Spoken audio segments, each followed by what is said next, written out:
Yeah. It's just the one side that's not open. The right side is not open. Okay. Gets me here 10 years, it still gets me. Same with the Hall of Vision.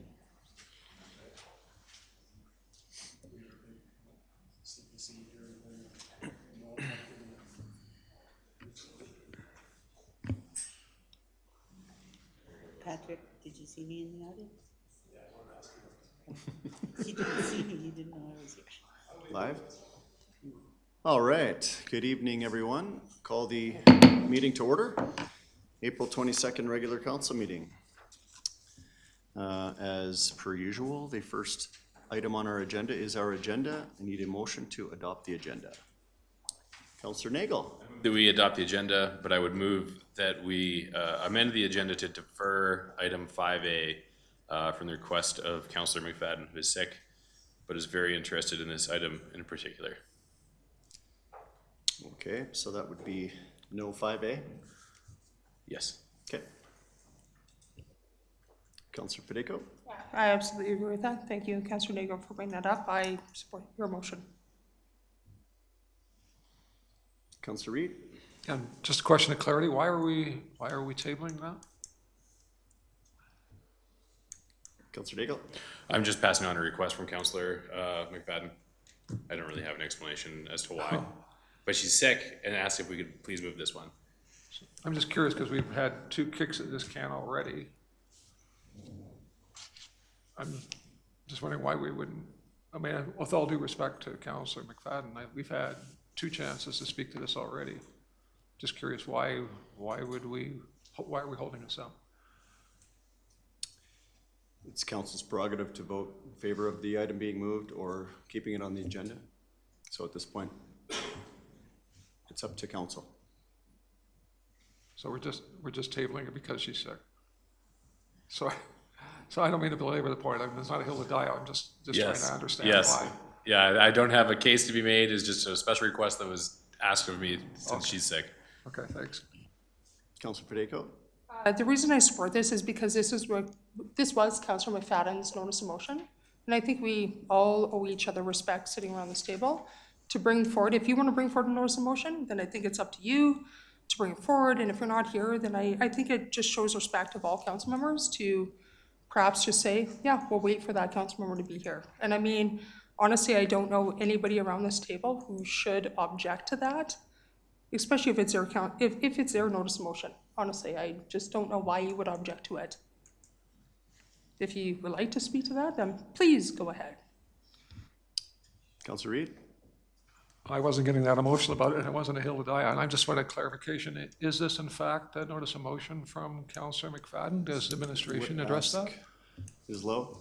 For clarity, this was not a notice of motion. The notice of motion that is coming forward that was Councillor McFadden's was the statement of disclosure bylaw. This was an annual regular review. Somewhat prompted, council may recall that there was a resident that came and made a presentation to council where at such time administration indicated that the bylaw was already under review and would be coming forward. So not a notice of motion. So this was not a notice of motion of Councillor McFadden. Thank you for clarifying that. Councillor Wilson? Just a quick question on this is to administration. Is there any dramatic consequences to us tabling this till the next council meeting? I see we have a fairly busy agenda already. Just hoping to hear if I'm not considering something if we were to defer it. Through the chair, the only impact would be that you would continue to operate under the existing procedural bylaw that is in effect. Okay, excellent. Thank you. Councillor Fideco?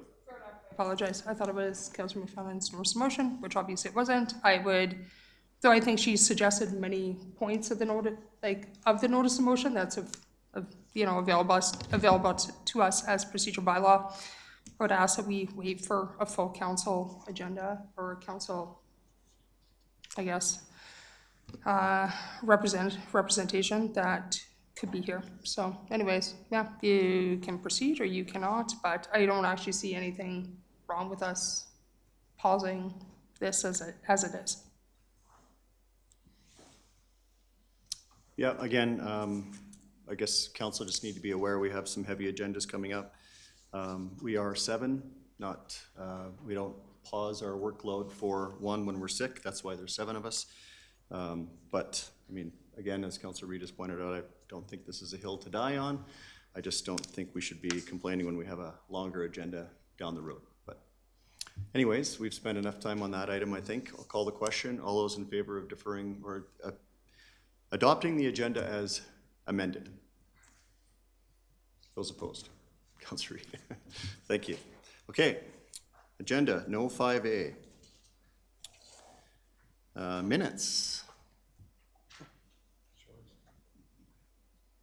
Councillor Flowers. I would like to move to adopt the minutes of April 8th, regular council meeting. See any discussion? All those in favor? Carried, thank you. We do not have delegations. We are on to 5B, Bylaw 18, 2024, the Willows Land Use Amendments. Mr. Krasinski.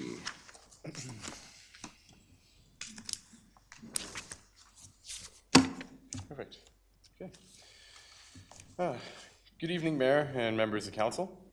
This evening, I am here to present Bylaw 18, 2024, which is a land use amendment in the community of the Willows, an amendment for the Willows of River Heights Neighbourhood Plan for consideration of first reading and setting of a public hearing date.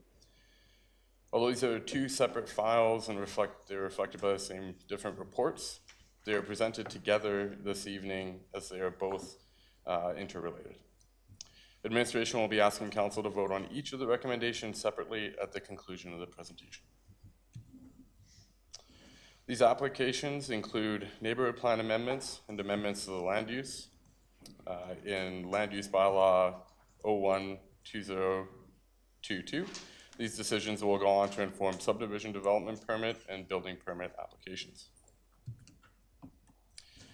These applications relate to lands in Willows West, which are outlined in the community map here. These are some of the lands in the Willows to be developed and will facilitate completion of the community.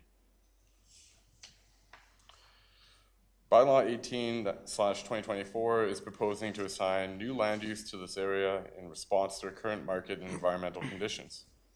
2 lots are being proposed to change to residential mixed district.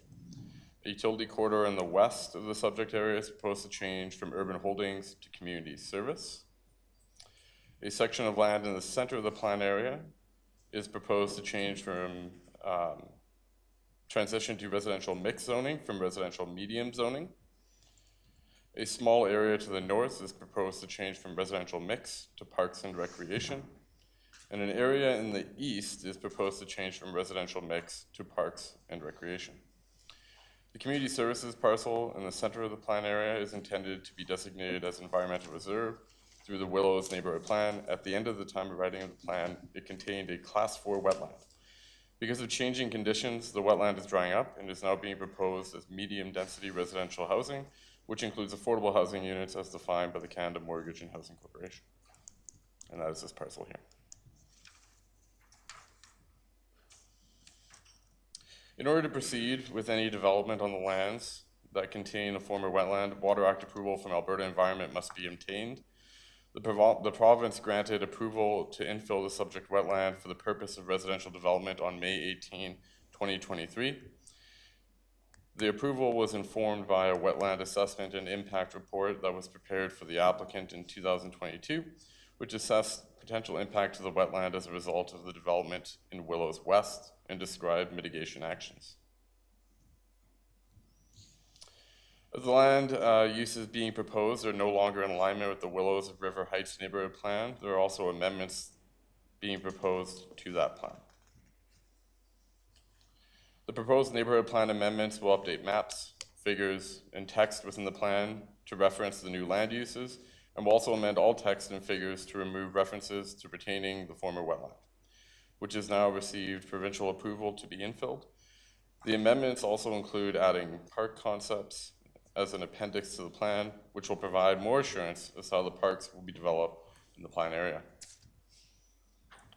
The next steps for this application include a public hearing proposed for May 13th, Council's consideration of a second and third reading on May 27th, and subsequent subdivision, development permit, and building permit applications. Administration is recommending that Council give first reading to Bylaw 18/2024, which is a land use amendment application, and establish a public hearing for Monday, May 13, 2024. And that council establish a non-statutory public hearing for the Willows River Heights Neighborhood Plan amendments, also on May 13, 2024 at 5:30 p.m.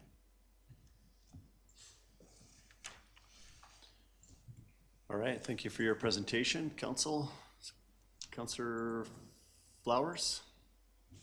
I will move that council give first reading to Bylaw 18, 2024. Should I make the other one now too? No, we can deal with first reading. Okay. My one question was about the report on the environmental wetland. So it said in the report that that it could result in performing limited wetland functions, but with the drought that we're having right now, maybe one day it would fill up again. Can you speak to that? Through the mayor, Councillor Flowers, thank you for the question. I don't want to provide too much information on an Yeah, environmental study. If I may interrupt, I think that's a question we should ask at second reading. Oh, okay. Or during the public hearing, sorry. Will there be someone here from Alberta Environment that can answer it, or would you, at that time? That's a good question. Through the chair, through the mayor, Councillor Flowers, we don't intend to have somebody coming from Alberta Environment to speak to it, but the applicant will be able to speak to any of their interactions at that time, and it's something that we could look into as well for second and third reading, if that's the desire of council as well. I would like to hear more about it. Okay. Councillor Federico? I also back in Councillor Flowers' request that I'd like to hear somebody from Alberta Environment to back end the request for this, or to support it. Mr. Hyman? Through the chair to Councillor Federico, would it be possible with the applicant coming forward, they can bring Trace, who are the authors of that, or are you looking specifically from Alberta Environment? It's not something that we typically have Alberta Environment attend our public hearings, so. If we could have somebody that could supply a report to council ahead of time, that would be ideal. I think that would at least give me reassurance from the environmental side that this is going to be okay as it goes forward. Okay. That report is in our package currently from Trace. Council, any other points? First reading? Nope. All those in favor? Carried. Councillor Flowers, you want to carry on with the public hearing? I'll move that council establishes a public hearing for Bylaw 18, 2024 for Monday, May 13th, 2024 at 5:30 p.m. Okay. All those in favor of that motion? Those opposed? Okay. Opposed? Okay, carries. Thank you, and then we'll move to 6A, which Mr. Krasinski's already given us a presentation on, but the recommended action is on the screen. Council establish a non-stat public hearing for the Willows.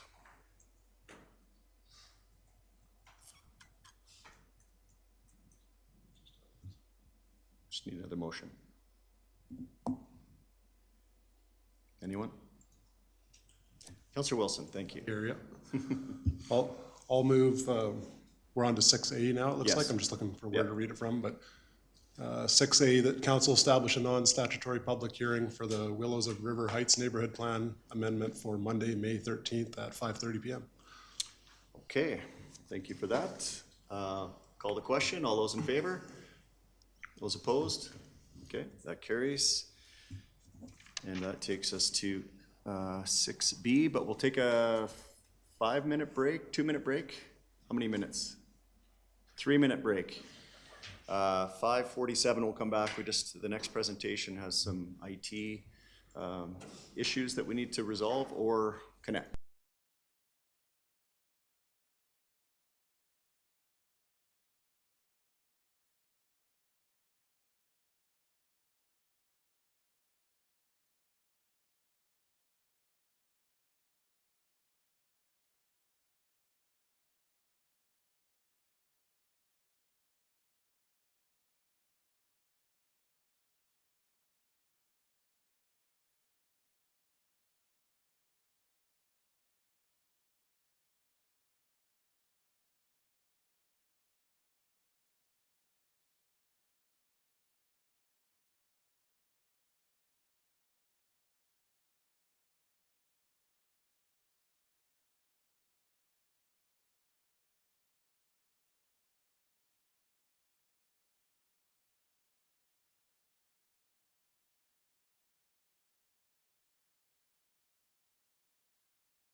We're live?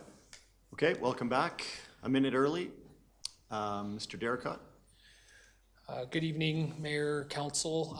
I will only just give a brief introduction of our next presenter. Council will recall sometime last year that you agreed to support administration embarking on an economic analysis of our community, focused mostly around land use and development. Obviously, development happening at a rapid rate in our community for quite some time. And administration and council, I think, are both excited to add more tools to our toolkit to understand the patterns of development and the impact they have in our community. That's as much as I will say about it, and I'll turn it over to Joe from Urban 3, who will lead you through the information. So, Joe.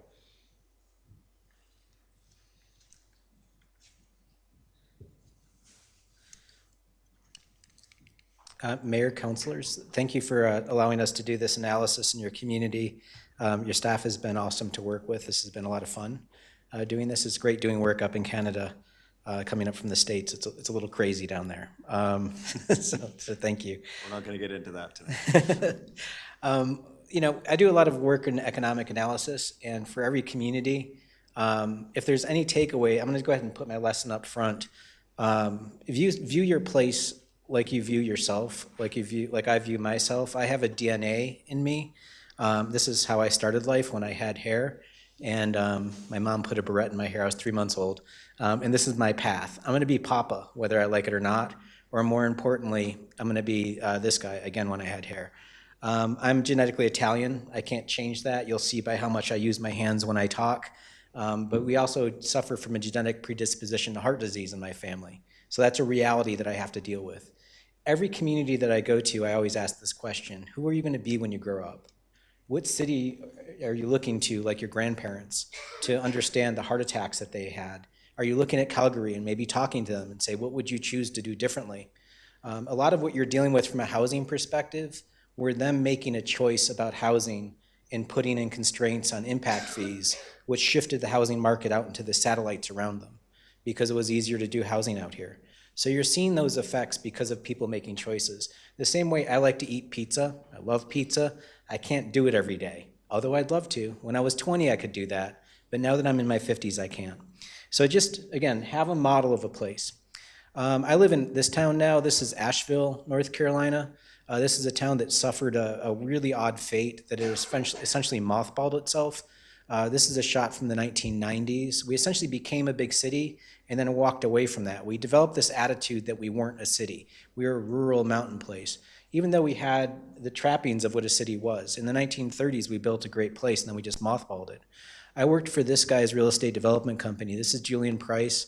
He inherited a bunch of money and put $25 million into a for-profit real estate development company.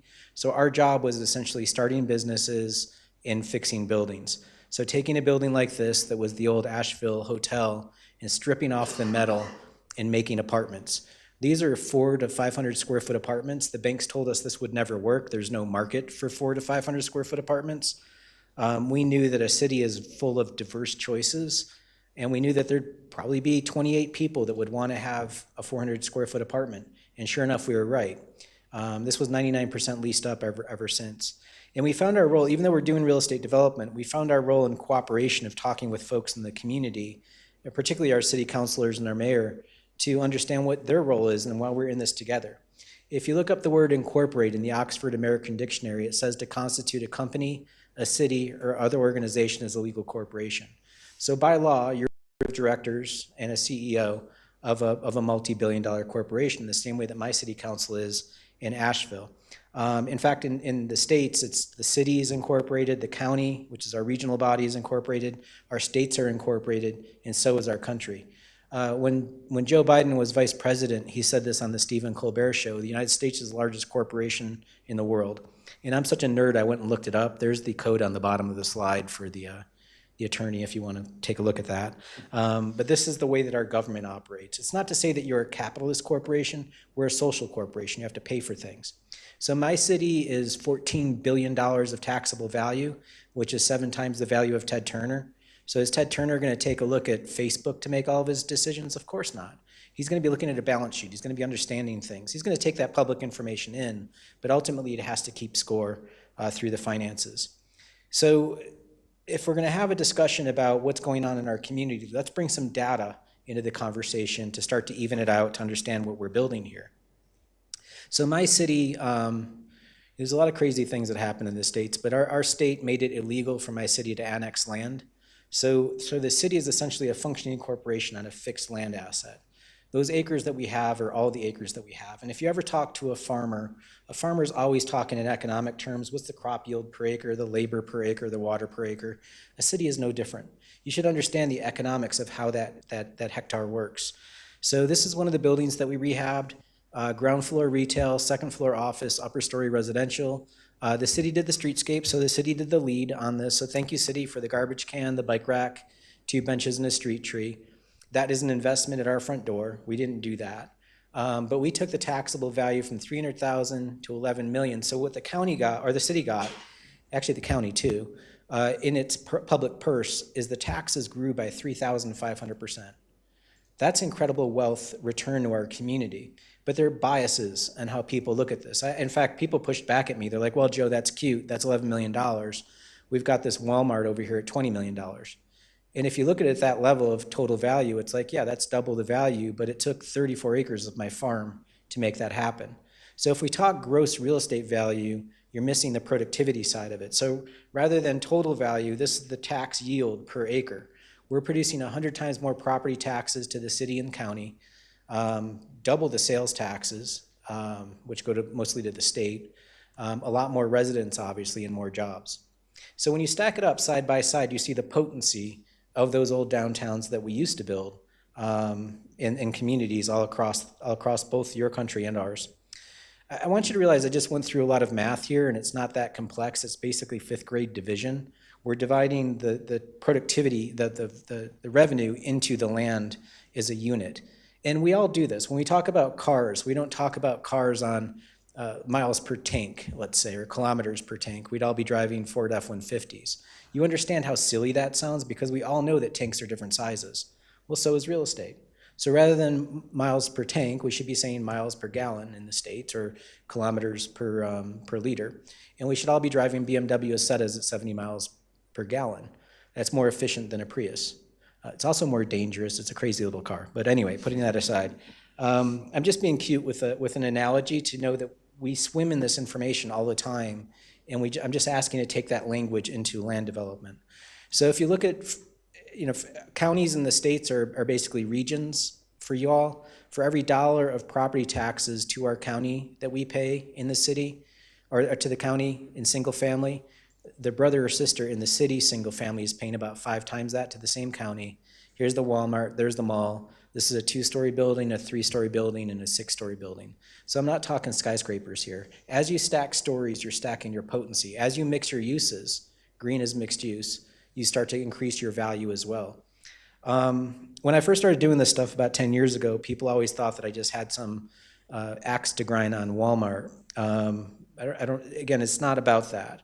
I just want you to understand the revenue game of what's going on in your own community. In fact, I've actually presented at the International Association of Assessing Officers Conference, which is probably the squarest conference I've ever done.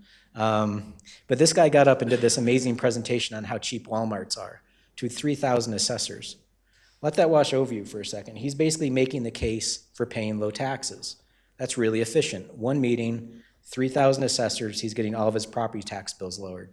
Now, I'm also trained I also worked in government, so I was sort of having a coronary because I was like, how is he getting away with this? Now, assessors are agnostic. If it's low value, it's low value. So I asked Mr. Terrell, I said, what's the useful life of one of your buildings? And he said 15, maybe 20 years. We designed the building to depreciate it as fast as possible. Again, don't hate the player, hate the game, but understand this is their game. This is how they make their decisions, but this is your corporation. Do you want a 15-year investment in your community? That's the life cycle of a cat. I'm a dog person, sorry, it's my joke. But it's just your commitment to your corporation. Make sure you're getting buildings that have a longer term relationship. So people don't see this stuff, primarily because we don't get the information presented to in a way that we can comprehend it. but it's also because we play the game of real estate, talking on habits of real estate. So how do you change that? Well, part of this is changing the information and use technology. So this is, we do this with medical technology, right? I can show you the inside of your brain, and your creative stuff is the green stuff, and your brainstem activity is the blue stuff. So I can tell you what's going on in your brain. How do we show your economics and do an economic MRI? So in my community, I've got two voters that live out in the region for every one voter in my city. So we're outnumbered with the suburban element of our community versus our urban element, even though we're in the same region. This is the total value map. So gray is non-taxable. This is Mount Mitchell. This is the biggest mountain, tallest mountain east of the Mississippi. It's nothing compared to your mountains, but it's the biggest one we have. It's non-taxable. Green is low value, purple is high value. So this is Big Ivy neighborhood, which is really low value. And this is the Biltmore estate. This one property right here is worth $100 million. It's one house. It's also a very, very, very large house. It's 180,000 square feet sitting on 8,000 acres of land. So think of that as the biggest gas tank. Of course it's valuable. So rather than seeing it from a total value standpoint, let's see it from a value per acre standpoint. So now we see a heat shift. This is productivity. But let's not stop here. Let's look at it in 3D. So when I talk to folks in my region, I use this map because in their defense, they don't see all of the data, and they have attitudes about what's going on in the city out here in Fairview. And in Fairview, they may think they're paying a lot of taxes to the county, but we're paying a lot more. And I asked them, I'm like, where's downtown? He's like, and people are like, it's this big purple mountain. And that's true. We can also see our little cousin of Black Mountain. This is about 10 miles away. This is downtown Black Mountain. 13,000 people in that village. Their downtown is about 4 stories tall, the tallest, and you could see it popping up. We can also see suburban sprawl, and it's very low value stuff coming out this way with a lot of infrastructure. So find a way to visualize this so people can talk about it and get everybody on the same page. So this is all geospatial information. I know this joke only works for people over the age of 35, but I'm sticking to it. And what about you? How do we do your math? First of all, we had to go through your tax system. We have to learn how you operate because this is how your revenue is created. Canadians are different. I'm just going to go ahead and say that. You're very different in your tax system than Americans, and also your attitudes about government, which is refreshing. Our tax system is kind of simple in North Carolina. We have a market value. We get a couple of exemptions if you're a disabled veteran or elderly, and then you get the tax value from there. But generally speaking, like my case, my market value and my tax value are the same. The city gets to play with the millage rate, and then we get the tax bill from there. That's North Carolina. In Canada, y'all flip that script. Ours is kind of crude by comparison. Ours would be like a 1970s equalizer compared to your soundboard. You have like so many different knobs and levers, which is good, but you also have to understand how they operate. So basically, y'all are starting with an operating budget, and you divide that into a total assessed value to get your tax rate. From there, you get your assessed value on your tax rate to get your tax levy. But it's not that simple. You actually have two different streams, well, actually several different streams, but let's just take non-residential and residential to kind of play it out. If they both start at $500,000 of value, that equals the taxable value. However, you're charging a different tax rate for those different uses. So you're very specific about your non-residential use has more impact, and therefore you get more value out of it. So the rates come from this table, and basically when you run the tax bill, start at $500,000 a piece. Well, the tax bills are very different for commercial versus residential. So you're looking at about, 1.6 times more taxes to commercial properties. So your commercial properties are pound for pound punching more into your tax value. Now we're going to create the map to kind of show that, but I want you to know that we ran that math. Secondly, when you get your tax dollar collected, here's where it goes at a local level. So your municipal tax is the majority of your tax dollar, but you do put some toward public education and then the Rocky View Foundation. Once you get that dollar piece to your municipal budget, this is how it gets split up. So we've made these charts. We like to make charts. So this is our pie chart version. We also did it on the revenue side. We're mapping the property taxes basically. This is what land use creates. So we can put this stuff on a map. It's harder to put, let's say, franchise fees on a map, although, it's just a little piece compared to property taxes. So the other thing is, since we like making charts, we went ahead and made what's called a sand key chart. And all this just helps us understand your tax flow of where the buckets of money come from, where they go to, and then where they get distributed in your community. So these are just, I guess, a byproduct of our analysis that you now have for your community. Back to your map. This is your total value map. So you have your non-taxable stuff in gray or tax exempt, and then you have low value in green, high value in purple. Now this is total. So you see this property right here is very valuable, but when you do it per hectare, it shifts. And this is your productivity tax yield per hectare, and here's your model. This is just looking at the whole thing on a map. We're going to go through each individual property and land use, but I just wanted to give you that first picture of where it is in your downtown in here. And you can see commercial properties stepping up higher than residential properties. This is just a different angle. So your downtown, your old downtown plus your new downtown. A simple measure that we like to give folks is, what is it? Is this an object in your land area? It takes up 2% of your total city's area, yet it's producing 8% of your property taxes. So as a ratio of physical footprint to financial footprint, this is a 1-to-3 ratio of productivity. So it's basically dividing 8 by 2, gives you that productivity. This is a simple measure that we always start with, is your downtown healthy enough from a productivity standpoint? Another way to think of this is you have a yolk, and then you have your egg white. If you think of this like a fried egg, your yolk should stand up a little bit. When you look at just the new stuff, you can see it's actually less productive than the combined, and your old downtown is actually more productive at 1-to-4 versus the new stuff. So your new additional downtown is actually dragging down the potency of the stuff that your grandparents left you. So there are two different downtowns, basically, from a productivity standpoint. A healthy downtown, you want it to be somewhere around a 1-to-6 ratio of productivity. So you can see your performance here. Now, this isn't to slam. This is underperforming. It's just an opportunity that you can harvest more wealth here. Your land use types, everybody's got a Walmart, including you. Your Walmart's about 9 million per hectare. I'm going to go ahead and use that as a control subject. It'll be on the bottom of every slide going forward, so you can see it compared to other land use types. The reason why this is so low value, it comes down to the fact that it's a cheap building from a construction standpoint, and it is what it is. It's just a box, but it's also got a large field of parking. Residential, you have them in these areas here, and they're all in the kind of the orange to yellow range. Residential is made up of different typologies. In the planning world, there's a term called missing middle. Typically, a lot of cities have low density or high density, and they kind of miss this middle range here of townhouses, duplexes, 4-pack or 6-pack apartments. This stuff used to be commonplace in 1920s communities, but y'all are newer than that and don't have a lot of that built. You have some of it. So we broke down your community, starting with your single-family detached, your low-density stuff. Again, your Walmart's 9 million. These houses are between 8 and 23, so you see the differences between these. But on average, your housing is pulling about what a Walmart is in housing. Low-density stuff is pulling about $9 million per hectare.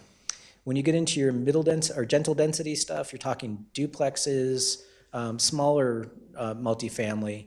It's going between 7 and 11 million, but on average, here's 13, 15, 20. But on average, this range is somewhere around 12 million per hectare. So it's bumped up a little bit. And obviously, you get up to the next level of density, you're going to see it come up a little higher. So from 12 to 15, and then these here, 20, 20, and 23. On average, you're talking 16 million. Before I leave this slide, I want to talk a little bit about design. You can see here, both of these are 20 million per hectare. And this one has, they're completely different architecture. This one has more of a traditional residential character to it than this one. It's more garage doors facing the street. So there is an issue of design to talk about, that sometimes people construe density as being all bad. If you want to have a design conversation, have a design conversation, but density does matter from a productivity standpoint. You can actually yield better with higher density, and you're paying less for the street on top of that. And obviously you see it when you get to the higher density stuff, starting at 25 million per hectare, 28 million, 30, 33, but kicking it up to 23 million per hectare. So to look at it as a bar chart, we just went through all these examples. You can see how it steps up from low density to gentle density to medium density to high density. And again, don't construe this with everybody should live in high density.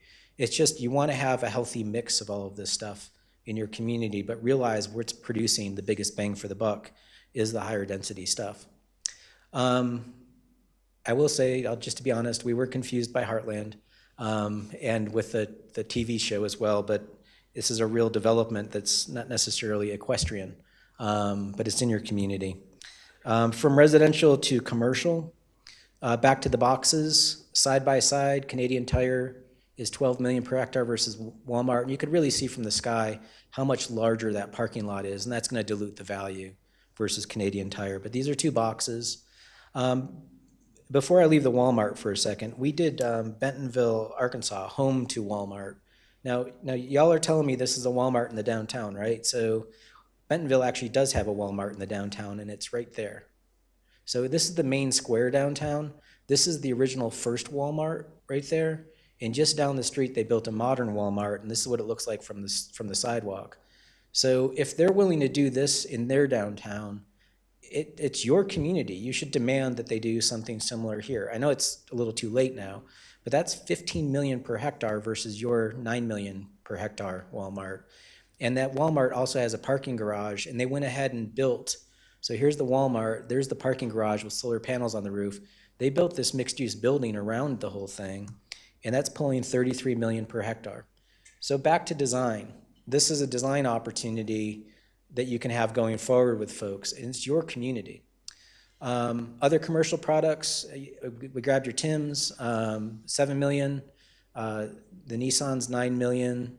These both are about 8 million. This one's 21 million. Now this one's crushing it at 21 million because it's a 2-story building and it doesn't have the surface parking.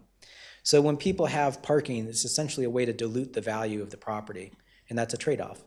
You get into these buildings, you're looking at 30 million, 33 million for the tighter boxes. But on average, your general commercial is pulling 11 million per hectare across that suite. But let's not forget what your grandparents left you. You've got this at 24 million. This is on your main street, 20 million, 17 million, 53 million per hectare for these over here.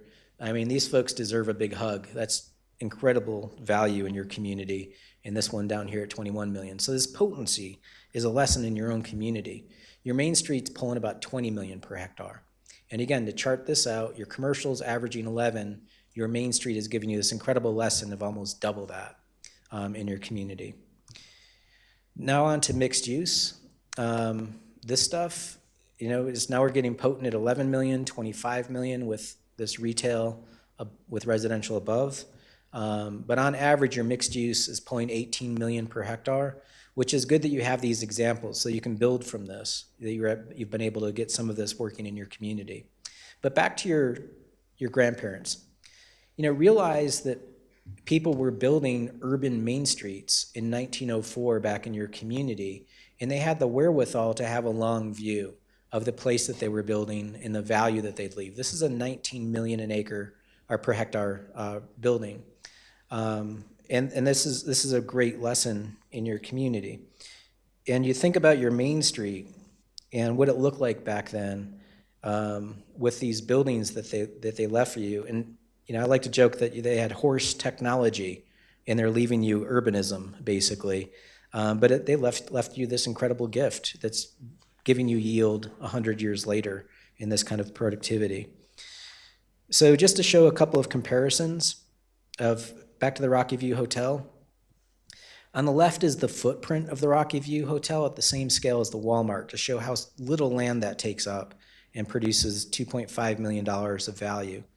So if you wanted to know how many Rocky Views you'd need to catch up to that Walmart at 30 million, this is about the land area you'd need. About 13 of those buildings.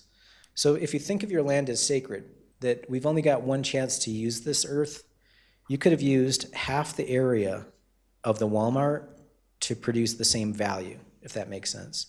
So it's just something that, I'm just putting these out as thought puzzles to think a little differently about how you use your land. So just to roll up on all of your buildings, I call this the Brady Bunch slide because it's a square of 9, but it's residential, low density, medium density, high density, commercial, low density, medium density, high density, mixed use, low density. You're missing the medium density stuff, but you have higher density stuff. But basically, this is how they play out on that bar chart. So as you make choices in your community, just use this as a metric to say, is this producing the wealth and return that we need in our community? This is just the property tax bar chart, if you will. The land uses in the model, just to kind of see them in the chart, this is kind of where they're all at. The venue is actually the most productive building in your community at 91 million per hectare. It's kind of a little bit of an anomaly. It's basically lacking parking, and it's a commercial box on top of a commercial box, basically, so it's going to be potent. But this is the reality of your tax system. You all tax commercial higher than residential, and it shows in your model. And then just the examples in your new downtown and where they're at, and then your old downtown and where those are, respectively. So I've shown you the revenue side. I think the next step going forward, you have to be conscious of the cost of your infrastructure. So you're about right there, and you have enough roads, about 450 kilometers of roads, to go all the way up to Edmonton and back down to Red Deer. Every 50 years, you have to rebuild that road. The roads do not disappear. So if I'm a developer and I build a development and give you the roads, you have those roads forever. So the way that a road works, when I give you that road, is there's basically a 50-year life cycle, that when that road gets built, every 10 years, you're going to be doing preventative and resurfacing stuff. But at about 50 years out, on average, you're looking at a reconstruction. That's where you're essentially redoing the road. As a developer, I'm long gone at that point. And do you have enough revenue coming in to pay for that infrastructure? So think of the roads that were built in the 1960s in your community. That's what you're paying for now. And guess what? When you're done rebuilding them, the cycle starts all over again. So a road is forever. Roads are better than diamonds, I guess. It's just like they're with you forever. Every community has to deal with them. We just did a back of the envelope analysis of what you're currently spending is about $4.8 million for your roads, for your staff, your capital rebuild. But what you should have is a little bit more in your budget to handling that, about $12 million a year. So you're basically at a rough deficit of about $9 million a year. And this is something to be mindful of. Oftentimes, and you're not alone in this, and this isn't the worst that we've seen, but this is basically something to raise to the top of the flagpole, if you will, to talk about. And back to how do you get money for that? Where does the revenue come from? Again, think of the fried egg analogy, that you have your yolk and then you have your egg white. Going back to your downtown is a 3.3. You're in a better situation than some communities that we've worked with. We did a project in Rancho Cucamonga, California, which is outside of Los Angeles. And their downtown was essentially Los Angeles, and they were a bedroom community. This is the kind of what the sprawl looks like outside of Los Angeles. And what you're seeing here is probably about a dozen and a half cities. This is Rancho Cucamonga right there. And when you look at the city, it looks like a shag carpet. It's like basically the same thing from end to end. They never built up their downtown, which is right here. So the downtown is sort of nascent. It's basically a big strip mall kind of thing, or a shopping mall that's exploded, and a lot of surface parking. But their ratio of land area to value is less than a 1-to-1. Remember, you're 1 to 3, so you're 3 times better than where they're at, or actually about 4 times better. So the reason why I raise this is that we said this to them, we said, look, we typically see downtowns, one is they pop up in the model usually, pretty strong like a mountain, and then they carry the rest of the city. This is Brevard, North Carolina, which is 8,000 people. This is their monstrous downtown, is this little main street right here. That's a joke, by the way. It's not, it's a cute little downtown. It's like Mayberry. But they're pulling like 1 to 7 in productivity. My city of Asheville, 92,000. Now remember, both these places are less populous than them, but we have a 1 in 9 ratio of productivity. My downtown is worth $2 billion in value. So we said to them, we said, okay, could you at least just hit 1 to 6? So right now, if you hit 1 to 6, you'd go from a $400 million downtown to a $4 billion downtown. So this isn't to say that everybody needs to move downtown. You just need to have that balance in your community. There are folks that like that quality of life, that like that design, they'll move into it. So give them that place. But you yield a $4 billion downtown at 1 to 6. So if we did the same with you, if we just said, okay, let's just, it's not going to be perfect, but let's give it a goal to go from a $465 million downtown to a 1 to 6. If you did that, you'd be at about an $850 million downtown. And again, this is something to maybe strive for. How do you get there? What are the things that are needed? It's a different animal than doing a residential neighborhood or a mixed-use neighborhood. A downtown takes different work. So we like to say if you can't measure it, you can't manage it. If you don't have metrics, you don't know what you're shooting for. So start to think that way about what are measurables that you can achieve. And to show a couple of neighborhoods in comparison, I'll show you an example that we did in South Bend, and then we'll bring it home here. In South Bend, they had this, we were doing a full analysis of the costs. This is just going into an old neighborhood in the 1920s. It's a gridded neighborhood. And we grabbed about 88 houses and just said, okay, what does it cost to service these people in these 88 houses? The road cost is about $38,000 per year. The storm sewer and pipes and everything is about $28,000, and then the water is about $12,000. So the net cost to those 88 people is $120,000 a year. Now we knew their revenue, and so we matched it against it. But we also went and found 88 houses done like this. I mean, this is kind of a spectacular amount of cul-de-sacs in one cul-de-sac, but there it is, 88 houses, and here's its infrastructure, water, in total. Let's put them side by side. So the water pipes are basically the same for the 88 houses. The stormwater is a little bit more on the right, about 1.2 times more here versus here. The road cost is significantly more. It's double the cost here versus here. And the total cost is very different, about 1.5 total cost. The revenues, however, were almost identical. So when you look at the net position of the money paid in the cost, and the money paid in the cost, you're at a deficit still for those on the grid at $57,000 a year, while it's 1.8 times more of a deficit for the suburban pattern. And if people want to live in this pattern, great, that's fine. But is that deficit something that you can carry? And that's all we ask, is that you do that math and make sure that you can carry this stuff. This isn't to pass judgment on people's lifestyles, more to just understand the cost and consequences of those choices. So doing the same with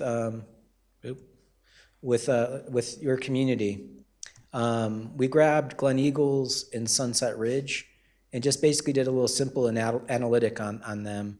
If you look at them from above, you can start to see the differences.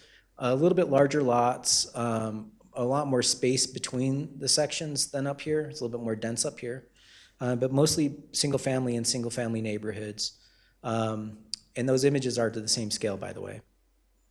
When you break them down, you can start to see the difference. A lot more units here on Sunset versus Glen Eagles, and this is the breakdown. They both have about the same low density.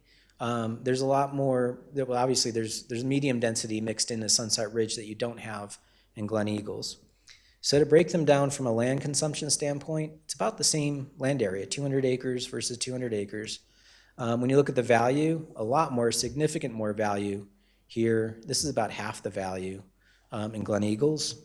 And then when you look at the average value per hectare, Glen Eagles is about 60% the potency of Sunset Ridge. So this is the revenue side. You're getting 60% less revenue out of Glen Eagles than Sunset Ridge. Let's look at the cost side. So these are the roads in that same section. You have about 316,000 square meters in Sunset Ridge versus 155, or about half in Glen Eagles. So the road cost is about half, right? The total units, however, are significantly more. So the cost per unit is about 1.6 times more cost per unit, and you're getting 60% of the revenue on this side versus this side. So this is just, again, not passing judgment. This is just analytics and the data of showing you what's going on in those. And if you can afford that, great. I like to say that, like, I like eating pizza. I can't do it every single day, but I love eating it, and I'll eat salad and exercise when I eat a pizza. I just have to balance my diet. You have to do the same thing with your land use choices. Playing that out to an extreme is something I'd recommend going forward. We've done the revenue side, do the costing side for your whole community. This is Springfield, Missouri, and how they operate. Their revenues come out of sales taxes for the city. Missouri operates really weird, and then property tax is just a small portion, but this is how it's laid out. And then this is the revenue kind of stacked up, the sales tax and property taxes for the total revenue position. This is the cost side. So take that cost and spread it out geospatially so you can see it matched up with your revenue. And this is like a side view. If you like, let's say you float the whole city like a boat on a lake. What's above the water line is the money. What's below the water line is the sunk cost. And you net one against the other. This is their net position. They're at a deficit of $48 million a year. They're not in great position, but they're not the worst that we've seen. This is the top view of the model. So basically 20% of the land use, the whole entire city, is covering 80% of deficit. So this is the top view. If you lift this up in the air like you're looking for a salamander under a rock, this is the spread of subsidy across the model. And again, this isn't, I got to hammer this point home. This isn't to pass judgment. This is about to know what's going on so that you can understand the decisions and the cost and consequences. Okay, that's a lot of information in 35 minutes. I want to maybe land this plane and kind of close. So one is maintain your lasting value in your community. You have it in your old downtown. You have great examples. Do more of them. Find other areas to do this. And this could be stuff inside some of the neighborhoods. Make your neighborhood commercial, mimic the walkability of your downtown, and blend into the residential neighborhoods. So think of it that way. You have great examples. And learn from them. Learn from your grandparents. You know, your grandparents effectively built neighborhood commercial when they did Main Street. You know, it was just a small amount of people that lived here back in the early 1900s, and this is what their commercial environment looked like. Look for productive examples in places and replicate them. So what can you replicate in these models? You know, you surely don't need to do, I mean, you can get lots of value with little buildings over here on the right, and you're getting lots of value with big buildings, but little buildings have a big impact too. Obviously grow your Purple Mountain. You have a downtown to build on. Could you do the 1 for 6? Could you shoot for 1 to 4? But set some goal on building up your downtown, because this is the golden goose that gives you your money back. And then finally, we call it geo-accounting. Your accountant doesn't care what choices you make. Your accountant cares if you can afford the choices. So we've put these data points on a map so you could see them. These roads are something you can't escape. As you build more of them, just think of the cost and consequences that are now put onto your kids and your grandkids' backs. So these are choices, and they have economic consequences. So just to close on this, y'all are worth $5.5 billion of taxable value. So as a council, you're the board of directors of a $5.5 billion corporation. You could sell everything and go buy 5 Calgary Flames if you want. They're only worth $1 billion. I see Edmonton over here. And, you know, this is a business, right? I think that Mr. Edwards knows Nassim Kadiri's towel bill, right? I can tell you the cups in our nightclub cost 5 cents a pop. We know that because we need to sell beer at a profit. And we knew that when we went from plastic cups to compostable cups, we had to make an economic choice. Could we afford those 5-cent cups? And we could. So can you afford that mile of pipe? How are you going to get that money? How is it getting paid for? So just make those choices. A lot of what we talk about is covered in Strong Towns as a movement. It's now become international. But Chuck Marone wrote this book, and it covers a lot of what we just talked about in this book if you want to dig deeper. And thanks for letting me do some math. Love the, what is that, Count Dracula? It's Sesame Street. Yes. He does counting, yeah. Thank you for your presentation. obviously a lot in there, very informative, and I'm looking forward to the dialogue with my colleagues here. Thank you. Councillor Federico, you're up first. Thanks. I am thankful for a lot of what you said. I mean, I think that a lot of what you said is relevant. It's not necessarily relevant to where we are technically as Cochrane, Alberta, right? And part of that is due to our residential versus our commercial tax rate. Part of that is due to what some of our commercial tenants are charging some of our businesses, and upwards of Greystone, of what I heard at one point, was $56 per square foot, not including common costs. There are very, very few businesses that I know that can afford to exist in Cochrane that aren't corps, that are mom and pop businesses that can't afford that particular rate. Some of the examples that you used, which were comparing properties to properties, are not in comparison. Like Heritage Drive versus Sundown Drive versus some new build, or as a person who works in real estate, they're not comparable in what the value is, right? So I think we need to be careful of what we're saying to the general public as to, yes, they might take up a particular amount of space, but unless you're bulldozing everybody down, they aren't the same when you go to sell them. Those units are not the same. As a person who lives in Sunset Ridge, I can tell you that there's probably 0 people in Sunset Ridge expecting the amenities that we have received. And we have a commercial district, but I can tell you as a person who bought there and built there, that is not what I was told. I was told there's gonna be a grocery store, high-class restaurant, splash park. None of those amenities exist in that particular neighborhood. I think that when we're looking at how you're valuing land mass, we need to actually consider is what's going on. Unless we're bulldozing down areas and starting again, they aren't particularly relevant. I mean, you can't compare Sunset to Glen Eagles. There are people that, like, Glen Eagles was built out in, I don't even know what the end amount was, probably 1990 something, versus Sunset Ridge, which is still building out. They don't equate to the same number. I just want the public at large to know, while I appreciate the information that you provided, it's not apples to apples. It's probably apple to limes, maybe. Like, there are definitely some different number of figures that I think that you need to look at is who's living in what area, why they're living there, and what they particularly want from that particular area. Not everybody wants to live in a place where it's just about density and it's about pumping in numbers and about a community's profit or a town's profit. It's about what is happening from that particular community that's going to make them want to stay, what's going to make them want to raise their kids there, what's going to make them want to encourage their kids to move there. Because as a parent, I can tell you that some of the stuff that I see right now, I have 3 kids. I don't know if I'd encourage them to stay versus some of the things that I see. I think those are very different things than just looking at numbers and cents. Well, my response is, well, I'm not making any of this up. This is your valuation divided into the hectares that are there. So this is how your money's being produced from a property tax standpoint. So none of this is subjective of what I think any of this is. This is how your money comes in. I will agree that, you know, if the developer promised certain amenities as a package in development, are you talking about on the way you come into this neighborhood up at the top of the hill up here in Sunset Ridge? There's like a gas station and a cannabis shop, and yeah, that could have been a better. Should have.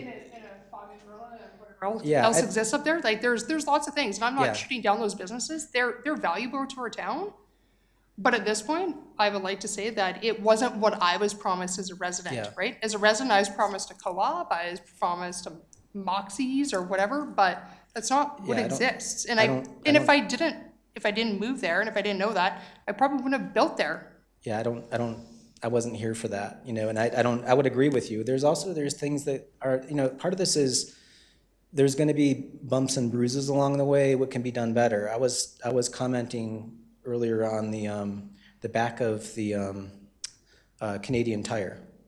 If you walk behind the back of the Canadian Tire, there's a spectacular little seating area with 9 benches, 3 garbage cans, a bike rack.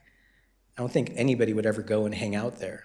So this developer had to put in that amenity in an area that would have just been better with just a bunch of trees. I mean, it's the back of a Canadian Tire. There's no other thing there.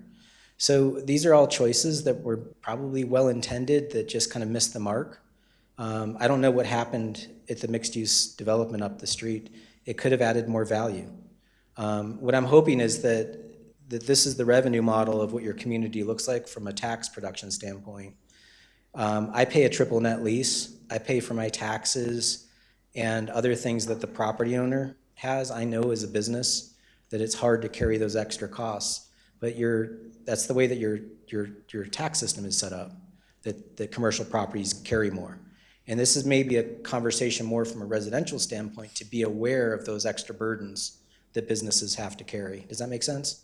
It's just more of a tax literacy thing than a judgment call. It does. I think our biggest tax literacy has to be about how commercial versus residential tax base. And I think that's the conversation we need to have first, as to who's paying for what. Because right now, I can tell you that our tax base is on the backs of the residential taxpayers in our community, right? So I mean, how do you have multi-million-dollar projects and multi-million-dollar projects that exist when it's the residents that are having to pay for it? In gross, yeah. I would like to see a differential split between our commercial to our residents. But again, you have to make it affordable so that we're always attracting great businesses to set up shop here. And the problem is that I appreciate so much our mom and pop places that make our historic downtown what it is. Because if it wasn't for them, we wouldn't have a historic downtown. You don't have a historic downtown filled with a bunch of corporations that are filling it. You have a historic downtown from mom and pop places, but then figure out a way so mom and pop places can exist and have a tax base where they can set up shop and they're gonna be successful. And the fact is that we just build more, hoping that they're gonna pay more, hoping that we can do more. But at the end of the day, we're not attracting the corp or the industry that we need. We're attracting more residential. And that's not a place that I want to see us go. I'd rather us take a pause and not continue on the residential bandwagon that we have been. Councillor Reid? Yeah, Joe, thank you for your presentation. And I should probably make the public aware that some members of council took the opportunity of visiting with you for this afternoon for a few hours. So my questions are going to be probably along those lines. I would say, though, in terms of your presentation, you're really presenting the facts, and that's what we'd asked for. And as a resident who lives in Glen Eagles, I think your assessment of my community, at least, is correct. The questions I had were threefold. One was, I'd really appreciate, and it's a little bit off of your presentation, but I know you have an opinion on it. I would really appreciate your professional opinion on public engagement. It's a little confessional. Having worked in government and being a zoning administrator, I was never trained on municipal finance or understanding it. My job was to just do zoning and work on making a walkable downtown grow. In 4 years' time, we've got 4,000 units of housing built in the downtown. I couldn't convince my council on doing affordability, and that was one of the hills that I died on, not so mercilessly, in Palm Beach County, Florida. However, once I got out of government, I wondered, why didn't we ever know this stuff? Why didn't we ever talk about, this is just a cash flow statement of how it currently operates. This is showing the intention of what's going on with policy. I would agree that, we often joke in our office that they should, the old buildings,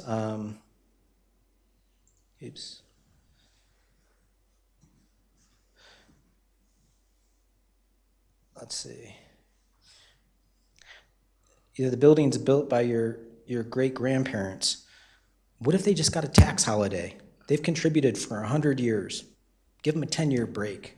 Why aren't we having these conversations? There's a tax literacy that we're not having because we're just playing a game that's going on in the system and construing it as the invisible hand of the market without seeing that policies direct this. So this is more about tax literacy.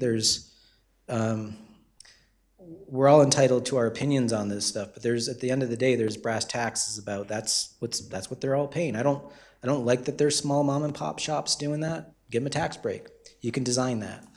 So how do you raise that discourse at a public level so that the citizens are aware of this? Then there's going to be folks that want to participate in this. There's going to be folks that roll up their sleeves and want to know more about the data and be data-driven on this. And there's a lot of folks, if they don't understand this stuff, they're going to be coming in with biases. The same way that I had real estate professionals telling me that Walmart was twice the value of our building, which is true, but it's not twice as productive, you know? And it's just asking a different question revealed information. So again, this is your community. There's a great Polish proverb that translates to "not my circus, not my monkeys." I've got my own community, so this is, if we could do anything and help you see the balance sheet and start a conversation, it will always evolve. You have plenty of policy actions that you can do with this and grow your community, and you're actually in a good position of growth, as opposed to my hometown that's losing 18% population every decade. So I consider this place blessed.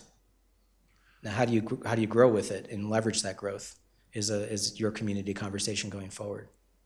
Okay, thank you. The second question I had was, can you give us your professional opinion on the assessment process? Yeah, the assessment process is a little funky. Ask questions. One of the weirdest things that I bumped into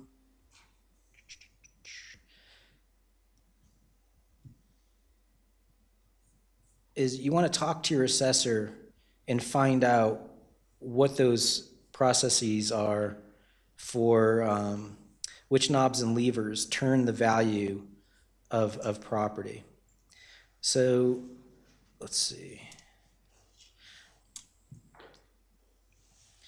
I was in Cheyenne, Wyoming, and we couldn't do this with your data, which is a problem.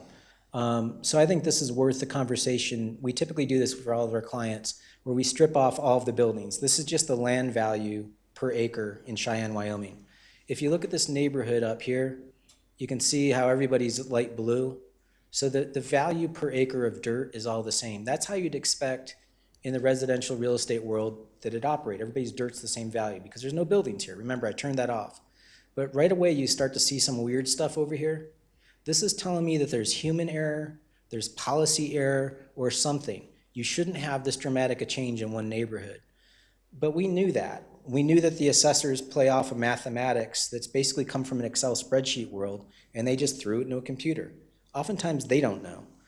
But I wanted to make a point of this, and I showed this to the community. I said, what's going on here, where this big blue parcel right there, and y'all can tell that it's a mall. But again, remember, this is just land value. This is $15,000 an acre, and when you cross the street, it doubles in value. So somehow, in the same zoning category, same public amenities, the land doubles in value when you cross the street. And I presented it to the council with the tax assessor sitting in the room, and she raised her hand and just yelled out, "You don't understand." And I was like, what? Try me. What am I missing? And she goes, well, these people have more land. The more land you have, the lower the value. The mayor started laughing, and he almost like spat coffee out of his nose. And I was like, really? I get more of your land and you give me a discount? And she goes, well, yeah, there's less people that can afford a large tract of land. And when you have less people that can afford it, there's less people in the marketplace, so therefore it has less value. There's a great logic there. But I turned it on its head and I said to her, I said, well, if I have another limited commodity like a diamond, if I have a big diamond, is it cheaper? Because surely less people can afford a big diamond. And she goes, well, I never really thought about it that way. That's our standard that we do this. And I said, well, you have 3 miles of street around this property, right? This fella's only got 250 feet. Do you charge for the street? She goes, well, no, that's not part of the assessment. The assessment is based off the income value of the property in the commercial market. Again, all of their standards, perfectly legal. But I asked her, how is that fair and how is that equitable? Actually, this is the reason why I was at the assessors conference, was to ask them this. Their magazine is called Fair and Equitable. And I asked them, how is it fair and how is it equitable? To their credit, they said it's not. And I asked them, where did they get the standard? Did Moses deliver this to you? Like, where did this come from? By the way, this killed them at the assessors conference, but they told me to talk to this guy, Larry, so I did. And I asked Larry about the standard. 1, he didn't know where it came from. 2, he said that it was inequitable and they need to change it. So we can talk about market forces all day long, but these are humans making policies, and sometimes they don't get it right. But just go upstream a little bit and see if you can affect these things. And I would say as a professional, it is massively inequitous to give that discount in the property. That's really punitive on smaller businesses because they can't afford larger tracts of land. As long as you're aware of that economics baked into the system due to policy, you can start to correct that. Does that make sense? Yep. Okay. Yeah, and I think you're right on. I think we need to reassess our find Larry processes for Clark. assessments. Yeah. Well, in Canada, y'all have a private force that does the property assessments, which they'll talk with you, but they have a more opaque system than what we have in the States. Right. The last question I had just quickly is, in your presentation this afternoon, I understood you to say that that some communities are charging a stormwater fee for parking lots. Like, tell us a little bit more about that. Correct. Yeah, there's when you build a system, the more you can connect the payment of that system to the system it's paying for in a rational way, the more it can be helpful to understand the cost and consequences. And sometimes there's slippage. There's, I'll give you the example that I gave earlier. We were in Eugene, Oregon, and the city of Eugene has a stormwater fee. They have 3 square miles of roads. So if you take all of their roads and squeeze them together, it makes a parking lot that big at the same scale as the city. And their roads go from Eugene to San Francisco. So I asked the engineer, I said, so if I built a parking lot that big, how much would you charge me for stormwater fees? And he said it was $2.5 million a year in stormwater fees. And so I asked, is the city paying $2.5 million in stormwater fees? He said, no, we're the city, we don't pay stormwater fees. I'm like, but you create stormwater. He's like, well, it's just not something we just don't do. So that was something that was, again, it got them to reconsider the stormwater fees. The example that we used, taking the whole city and squeezing it into a square, that's the city, and here are the impervious surfaces. So because of roads, parking, and buildings, you need stormwater to carry that shed water off. Their cost of their stormwater system was $400 million. So just as a thought experiment, just to provoke the idea, I said, what if you had the same amount of buildings, but they were more 2-story buildings, and you had the same square footage, but we had less footprint? You'd still have your $2 billion of value over here. If I had smaller footprint buildings, I can get them closer together, so therefore I could probably have less roads and parking. So I've taken your stormwater system and cut it in half. Did your community ever choose what the best way to spend $222 million? Would you have chosen to stretch out and consume more real estate, or would you have chosen to send every child to, like, I don't know, Stanford for summer program, or buy pink flamingos? I don't know. Did you have that choice? And this is how we grow cities without thinking through the long-term effects. And sometimes it's good to just stop for a second and say, is this the best path? Can we pivot? So in their case, they were planning on expanding their city and expanding their growth boundary, and they chose not to because they realized they were wasting real estate, and they recycled inward. But this is just a different way of asking that question. Right. Again, thank you for the information. I found your presentation this afternoon really informative, and the summary tonight to be great. Thank you. Thanks. Councillor Wilson. Thank you for the presentation. I'm hoping, as I sit here, that I assume this exercise is not about judging existing communities, as I think you said, and it's more about just making informed financial planning decisions in the future. At least that's what I'm hoping to get from it. I'm thrilled that we're finally having what I call the adult conversation about the financial analysis of development and how we exit the development pyramid scheme. That topic was all the rage last election, at least it was for me. We as a council, for sure, we get a lot of criticism about not advancing infrastructure ahead of development. So why does council not build dramatic high-capacity roads or rec centers or libraries well before approving development? It's just easy as pie, right? That's all we should do.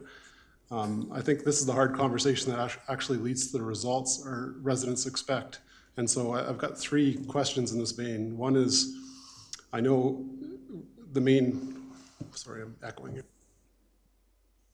I know one of the main criticisms you're going to hear is that this is obviously just a plea for more density. That's the only solution to economic salvation of our community. How would you respond to a critic that levies that charge? How do we charge for R1 housing, or is it just what you said, the egg and the yolk example, where you build high density in some places that's dramatically profitable, and then you can afford to have your lower density on the outskirts? How do you respond to the criticism anyway?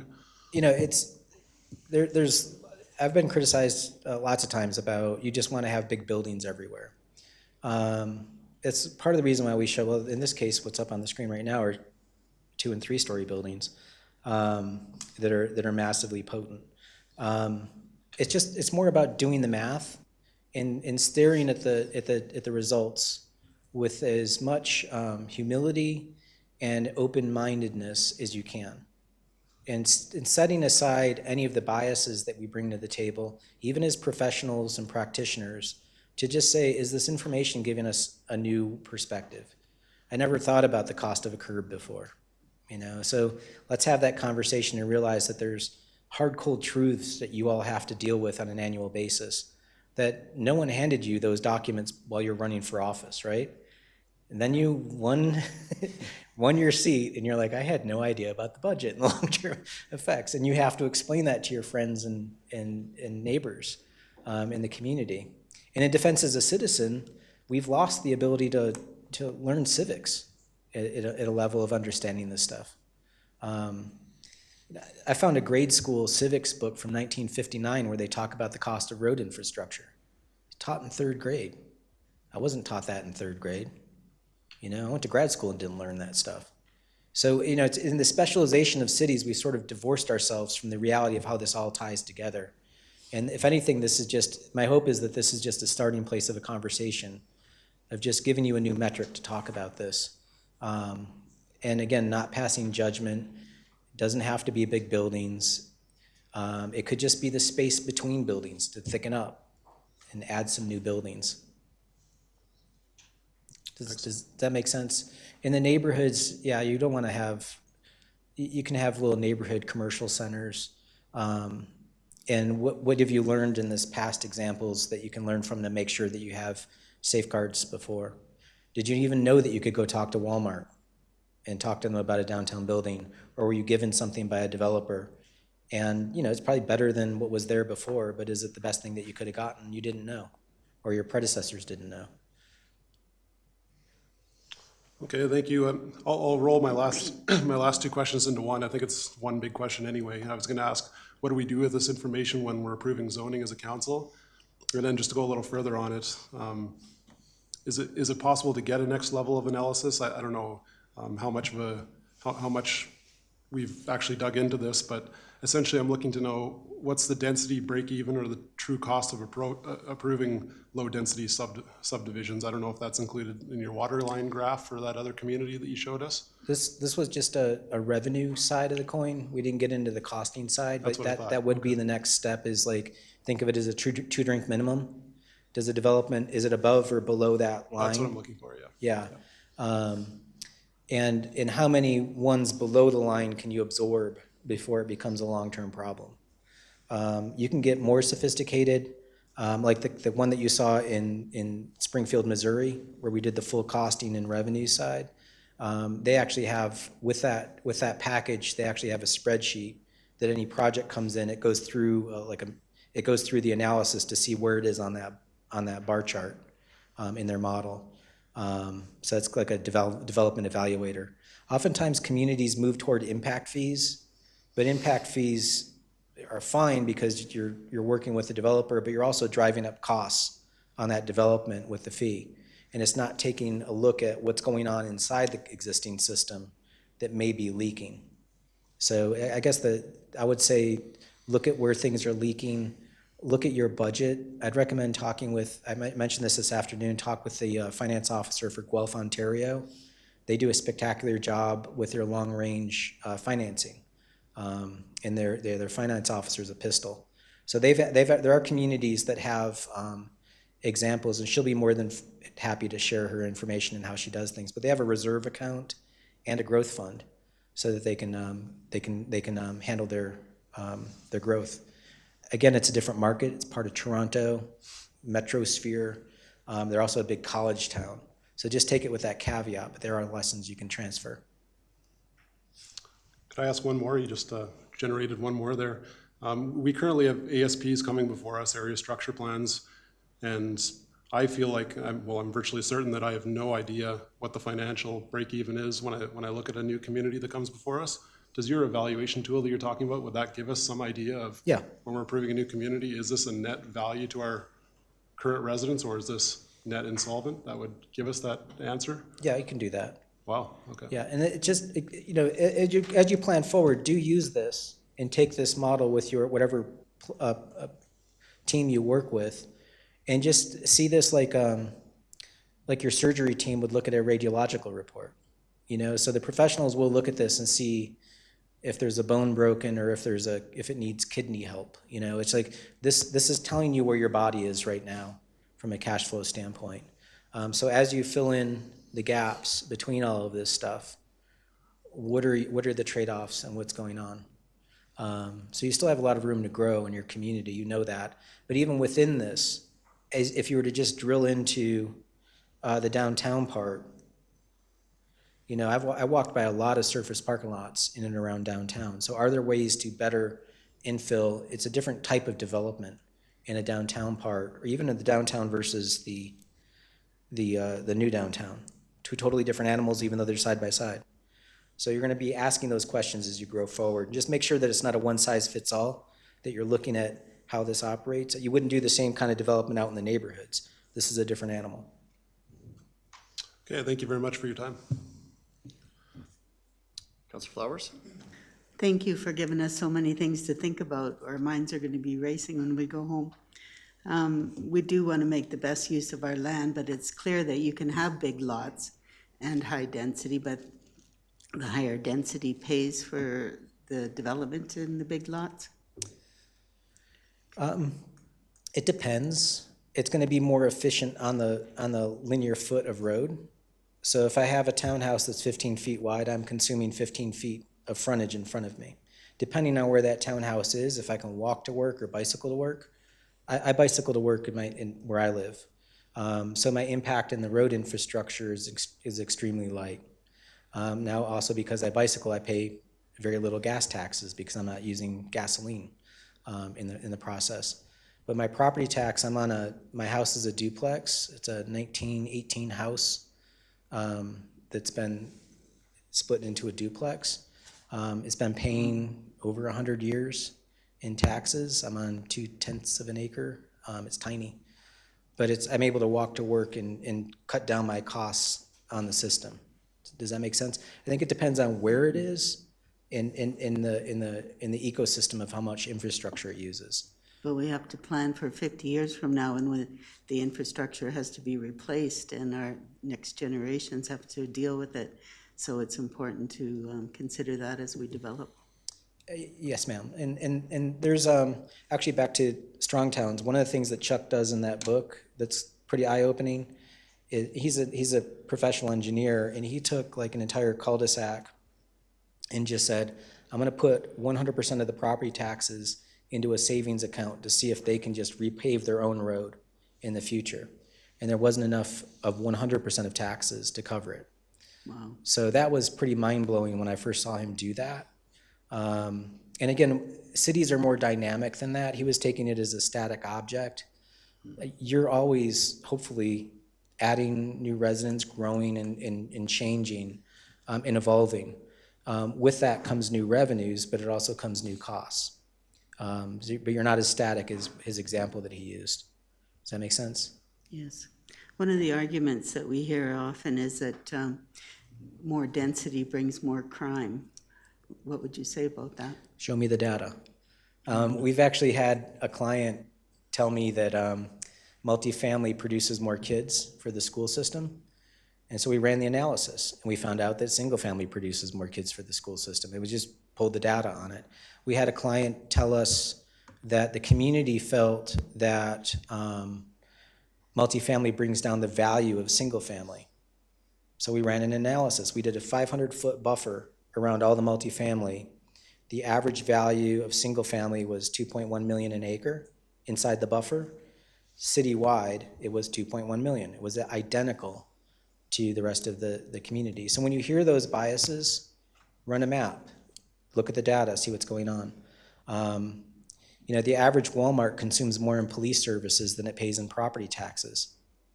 So are you aware of that deal when you had one come in? You know, it's like, just do the math on that. Talk to your police officers and ask, where are you going? Where's the crime? And just, again, this is a data inquiry, and again, not seeing judgment, but understanding the data and what's going on.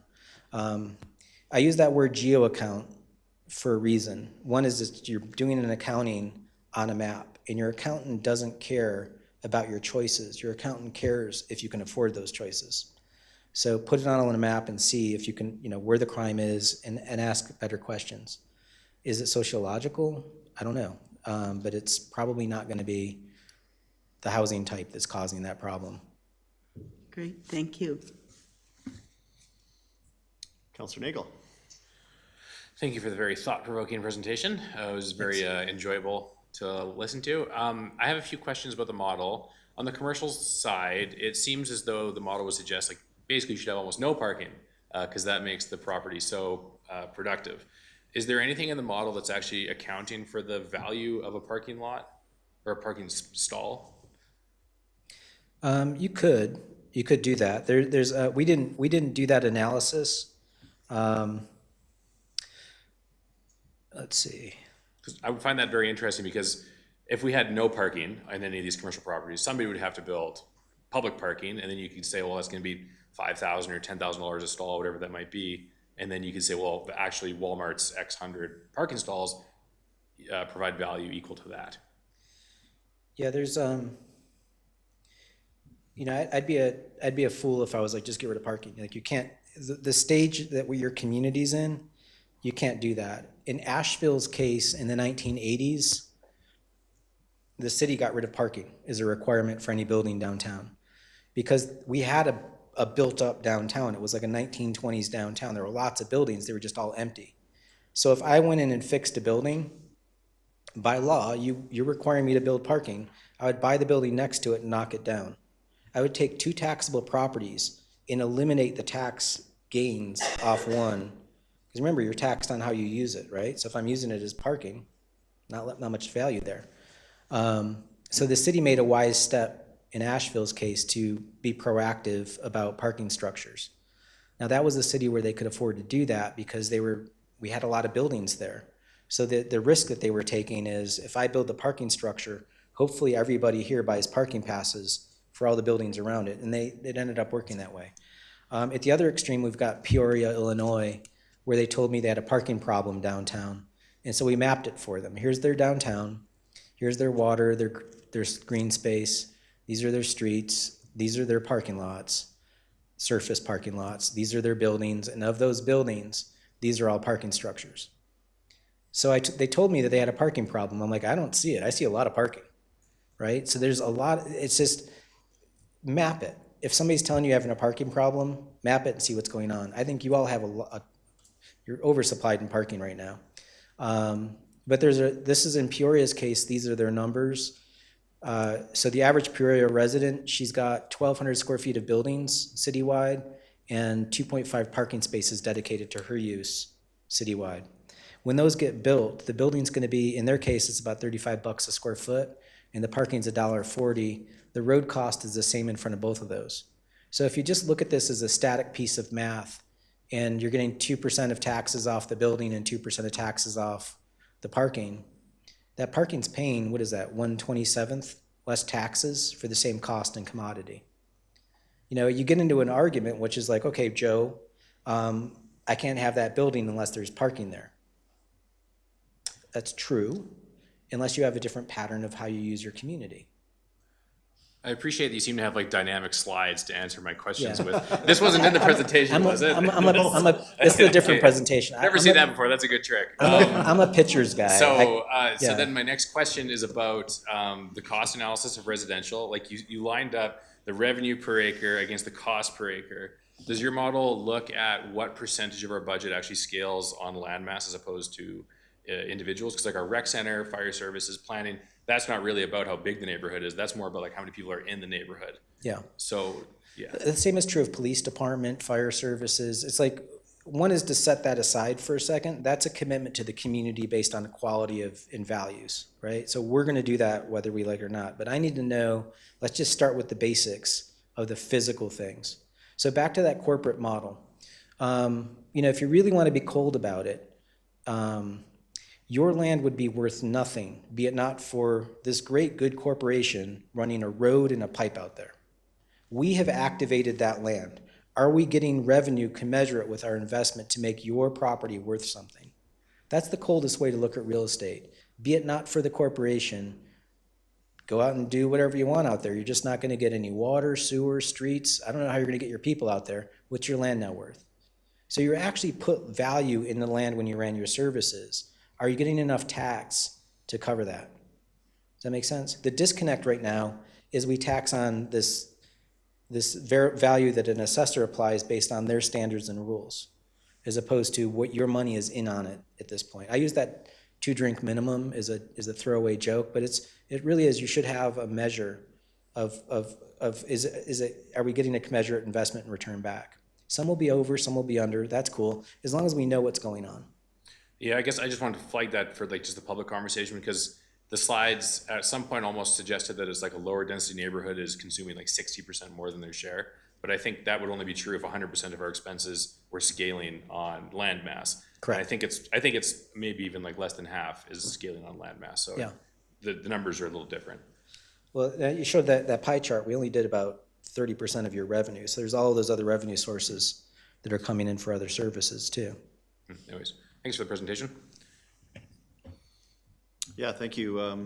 Not much to add here after this afternoon and then this evening's presentation, but just let's, I guess, quantify your presentation in a couple of sentences. And I would say you're trying to help us understand the diverse costs of different types of land use and different types of uses on the land use. And then cost compare what those cost us actually versus what we're charging for them. Would that be a fair Reader's Digest? Yeah. I don't know if you have a slide for that. I don't have a slide for that one, no. But yeah, just let's do the math. Yeah. Just let's see what this math looks like, and if it's thought provoking and gives you a new perspective to see yourself. There was this mayor in Davis, California, and we did a presentation there, and it was weirdly awkward. I got stuck on a panel with him afterward to talk about my presentation, which is like, I already did my show. I don't need to talk about this anymore. But he was super excited, and when we went through the Q&A, the quote that kind of stuck with me is he goes, and he was a massive nerd, finance. He was on the finance committee forever before he became mayor. And he goes, what I'm excited about is I see my city with new eyes. This is my community. I've lived here my entire life, and you held up a different mirror. And I would thank you for that, it gives me a new perspective to get off my biases and have a fresh look. And I see it with new eyes. And I think that's probably, if there's one thing that's I see as my goal to help you all, if I could do anything as I leave, if you could see your place with new eyes and use those models, it's just a litmus test. And does it change any perspectives? It's just math.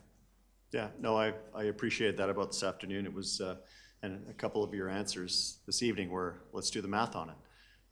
And we're data driven. We want to see those results and have like real comparisons from one thing to another. I think often, as Councillor Wilson's pointed out, we're guessing or we have a bias about what it is or it isn't, and then we apply that and then we move on and we just continue to do the same mistakes over and over. But I guess to build on something that Councillor Nagel said about having a community discussion, like I don't want the community to take away from this evening that we're looking at turning taxes up or adjusting anything in the market. We're not meddling in the market at all. It's about understanding what it is that those properties cost us or those roads cost us, and then applying that to, as I think Councillor Wilson's pointed out well, I mean, as we look into the future, how do we not recreate that problem, or how do we balance it in such a way that we're at least neutral? So I really appreciate your presentation. I just would like to say thank you to Councillor Wilson for doing the research on this, bringing this conversation up to our council multiple times, banging on this drum, doing the research behind the scenes to even have Joe in front of us this evening. Thank you, Pat, for your work on this. Maybe close out the conversation. Thank you for the kind words. I did have just one last question about, we've got this far with the financial analysis. This is really great, and it helps my decision-making for sure going forward. If we chose to go a little further, I believe you told me, Joe, that you could actually do a breakdown of upcoming development proposals that we have in front of us and let us know the financial solvency or insolvency of that proposal. That's what I heard from you. If we chose to go further Sure. with your group? Yeah. Okay. I mean, we typically, like, that's what we did in Springfield. We did the revenue side, and they were curious about the cost side, so we went ahead and ran it for them.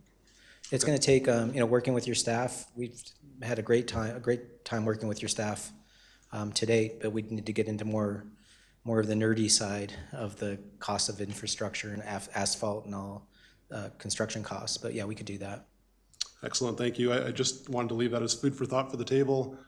For me, when I'm approving new developments, I always feel like I'm flying blind because I have no idea financially if I'm approving something that's an asset to our community or a liability. And that feels like half the equation that I don't know as I go ahead with those decisions. So just something for the table to think about. Thanks. Thank you. Councillor Reid, one last thought. Yep, just to pick up on Patrick's comment then. So Joe, I thought one of the things we talked about this afternoon was the ability to be able to share with us financial scorecards for new development. You referenced Guelph, Ontario, and some other ones, and I'm just wondering if that would be part of the takeaways that we would expect from you. Sure. Yeah, we can send you, Springfield, Missouri was the most recent one that we did, the scorecard analyses, and we could send that to your staff so that you have it and you can see what that looks like. This show is, the presentation, that was a lot of slides. That's more of a visual narrative. Those scorecards are not all that sexy to look at. It's a nerdy spreadsheet, but it's basically an Excel table, and you can at least see the questions that we've worked out with the other communities and what they look for. And we tailor that to the place and what your value sets are. Okay, thank you. If I may just add to that, I think based on the conversation and how productive I think this exercise has been, administration will work with Urban 3 to gather some information on what the next stages look like. I think the scorecard idea, obviously, I think is central to this for both council and administration, and we'll bring that back to council as to what that looks like. Great. Thank you for being with us tonight. Thank you for having me. All right. Yeah, we need a motion to approve or accept as information, please. Councillor Wilson, you want to do the honors? I'll so move that we accept the presentation as information. All right, all those in favor? That is approved unanimously. Thank you. Let's take a 5-minute break.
Okay, call the meeting back to order, 7:16, sorry, 1 minute behind schedule. We are now moving on to 6C, Highway 22 to Riverview Syphon Project, additional budget requests. Mr. Heinman, good evening. Good evening, Mr. Mayor and members of council. As you may recall, I was here at the Committee of the Whole meeting on April 15th. We discussed this matter in detail. I'm just going to have a brief presentation this evening. I'm actually just going to skip to the recommended action. And happy to answer any questions, but we are recommending option one, that council approve a $700,000 increase to the 2024 budget for the Highway 22 to Riverview Syphon project to be funded from the wastewater capital reserve.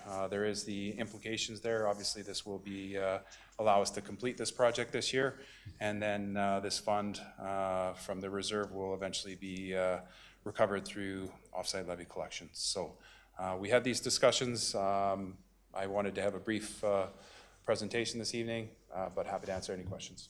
Thank you. Okay, thank you. Yeah, I'm glad you referenced the Committee of the Whole. We have talked about this in length, so it's not we're just here presenting and asking for money and moving on. Councillor Reid. Yeah, I would make the motion that council approve the $700,000 increase in the 2024 budget for the Highway 22 River Syphon project and fund it from the water waste capital reserve.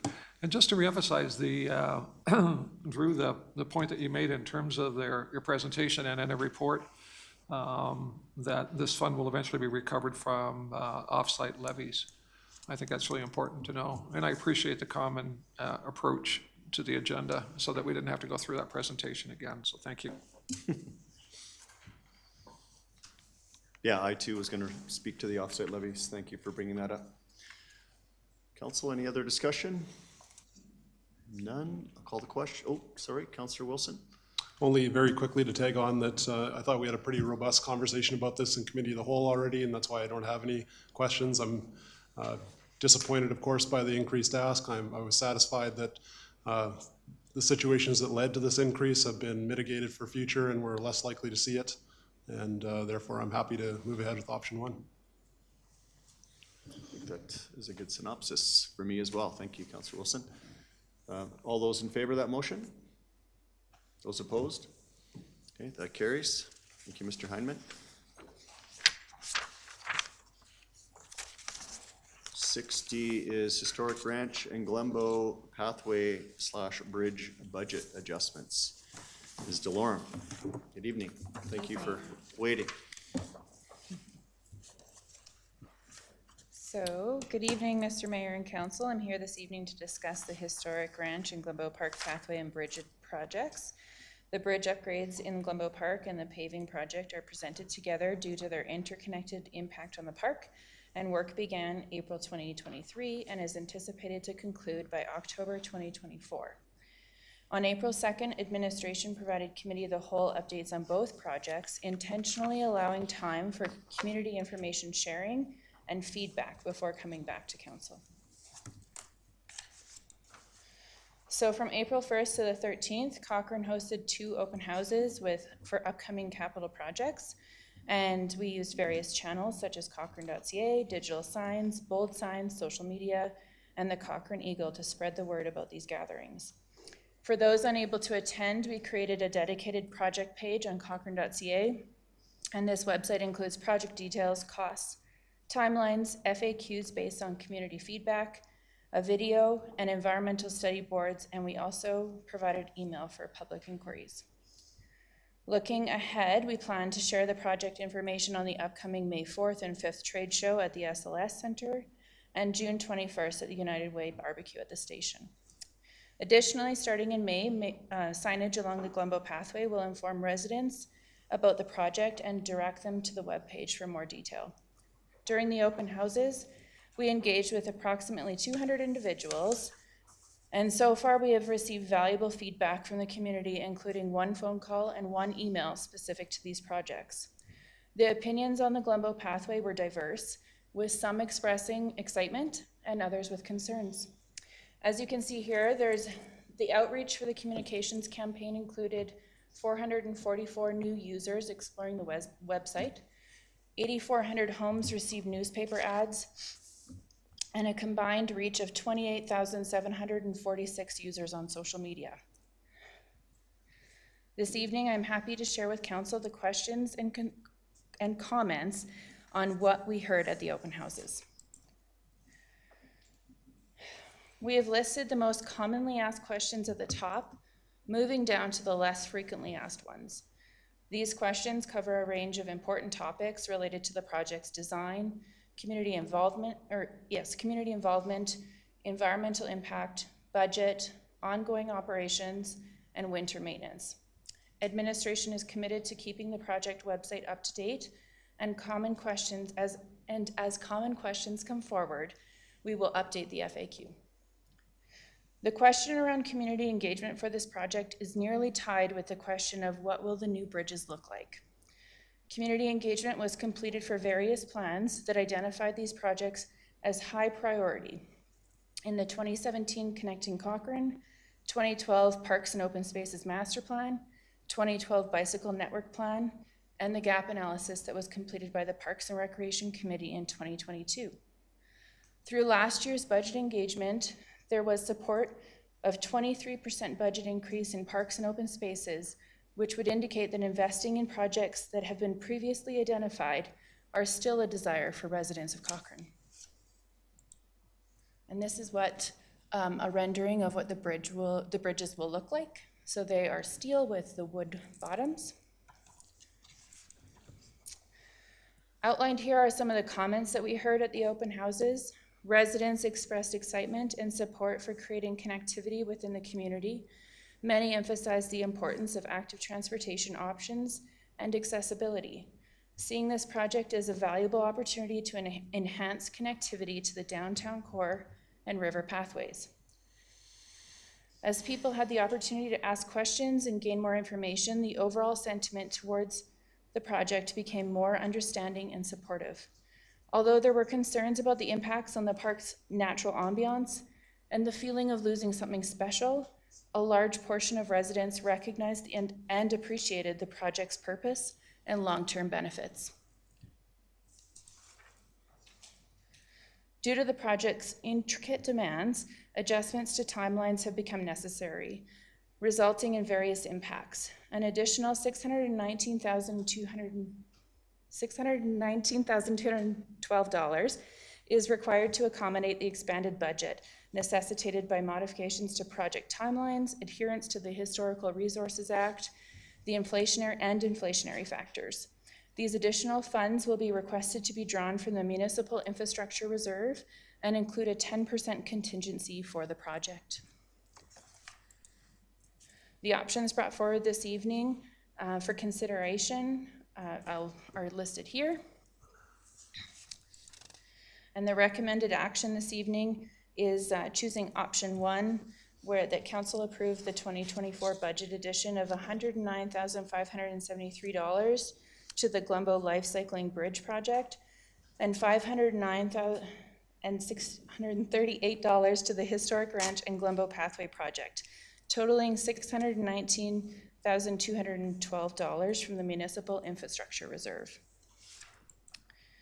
Thank you, and I'm happy to answer any questions that you may have.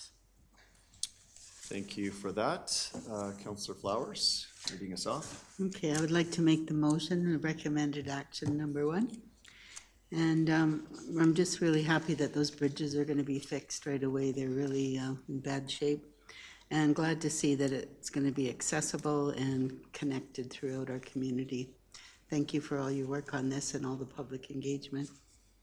You're welcome. Councillor Nagel. Yeah, can you please remind me, if we were not doing this, we'd be losing some grant dollars, correct? Can you please remind me of that sum? I don't know if it was in the presentation, but I missed it. Yeah, actually, how do I go backwards here? 700 and some thousand. Too far. So the Right, 670 there. yeah, it's $670,000 that is being allocated to the paving part of the project. However, we did receive $770,000 for the grant. part of the grant requirements are that we also do a wayfinding. So we're going to be bringing forward a project in 2025 to utilize the rest of the grant money for the wayfinding. So I think these grant dollars will really kind of put it over the edge for me in terms of value for municipal tax dollars. And then I just know that some people have expressed concerns about the final product, and for anybody who might be listening now, I'd recommend those people go see what was built on Jumping Pound Creek recently. I'm sure if that had become politicized, people would have been upset then, but the result of what was built, I would think I think it was last summer, was really quite nice. And I think it'll be the same thing in Glenbow. That's it. I'll support this. Thanks. Thank you. Councillor Federico? Thank you. I appreciate the presentation. I will not be supporting it tonight, but that is because I've had numerous conversations with some of not only the residents, but overall community members. And I just think our engagement of this project was a little off. And as we come to show them a great video and about what it could look like, I think we missed a mark initially. And unfortunately, that's why I'm not voting in support of it. But thank you for the presentation. Thank you. Councillor Wilson? Thank you. Thanks for the presentation, Michelle. Almost the same comments I had on the last topic, which is that I know we had a pared down bench for the committee of the whole that this came to. There might have only been 4 of us, if memory serves, 5. But we had a really robust conversation about this. My confidence stems from that conversation that we went through all of these things, and as Councillor Nagel just said, the leveraging of transportation fund, I think, is an opportunity that can't be missed, and it's too beneficial for our community to change this project and hold it up any longer. I'm also in favor of it. Councillor Reid? Yeah, I just had a comment and 2 questions. Can you go back to your very first slide? Is it this slide you're looking at? Yeah, I was just wanted the public to see the kind of extent of public engagement that you've done with this. And I know that some councillors have had the opportunity to be able to walk this with some of the residents. And so, like my colleagues, I see the benefit in terms of being able to go ahead with the grant dollars associated with this in terms of return on investment.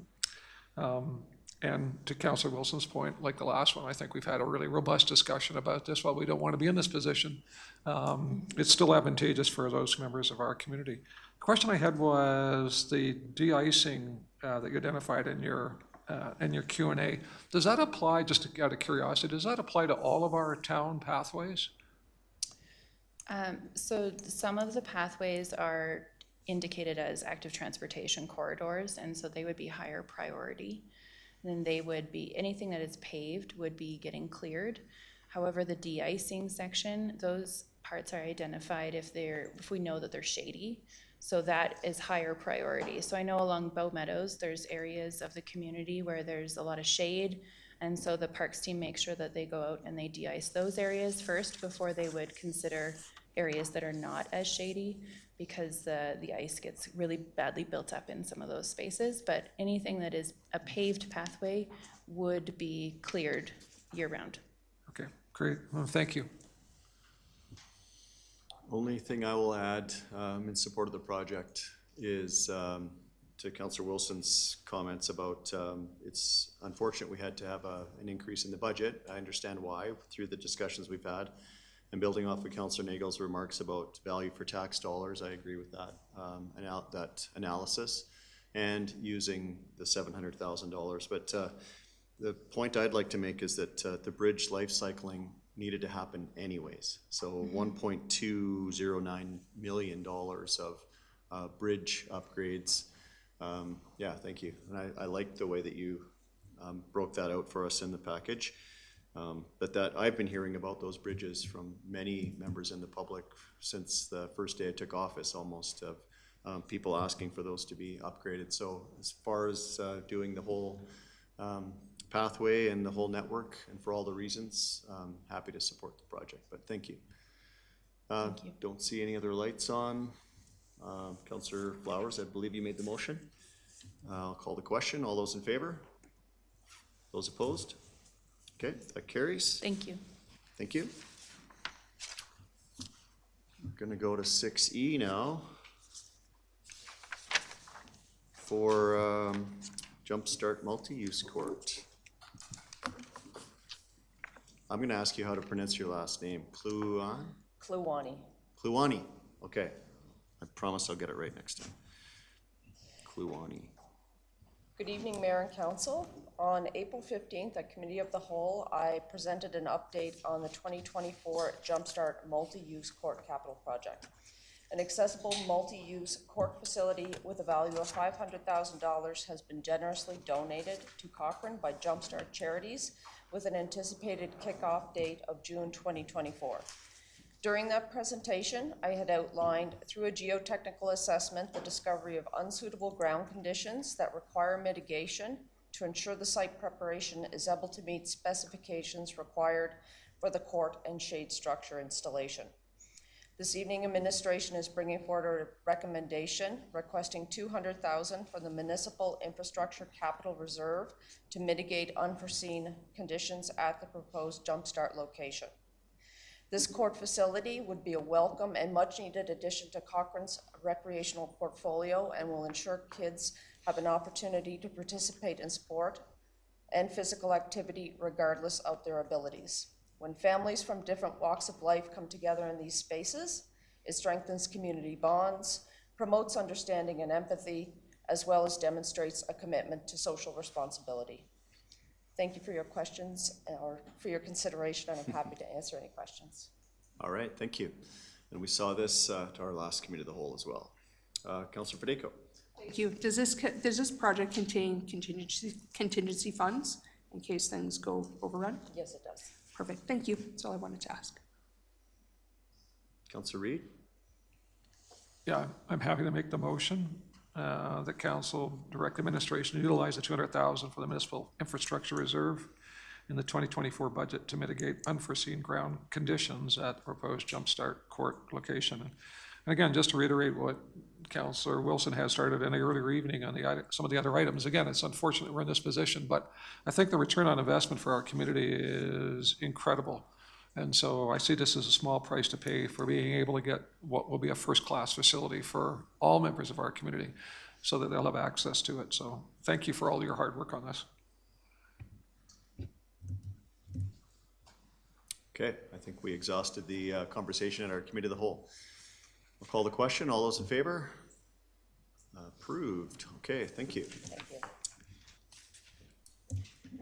We do not have any finance. We do have a budget task force update. 7A. Mr. Lean.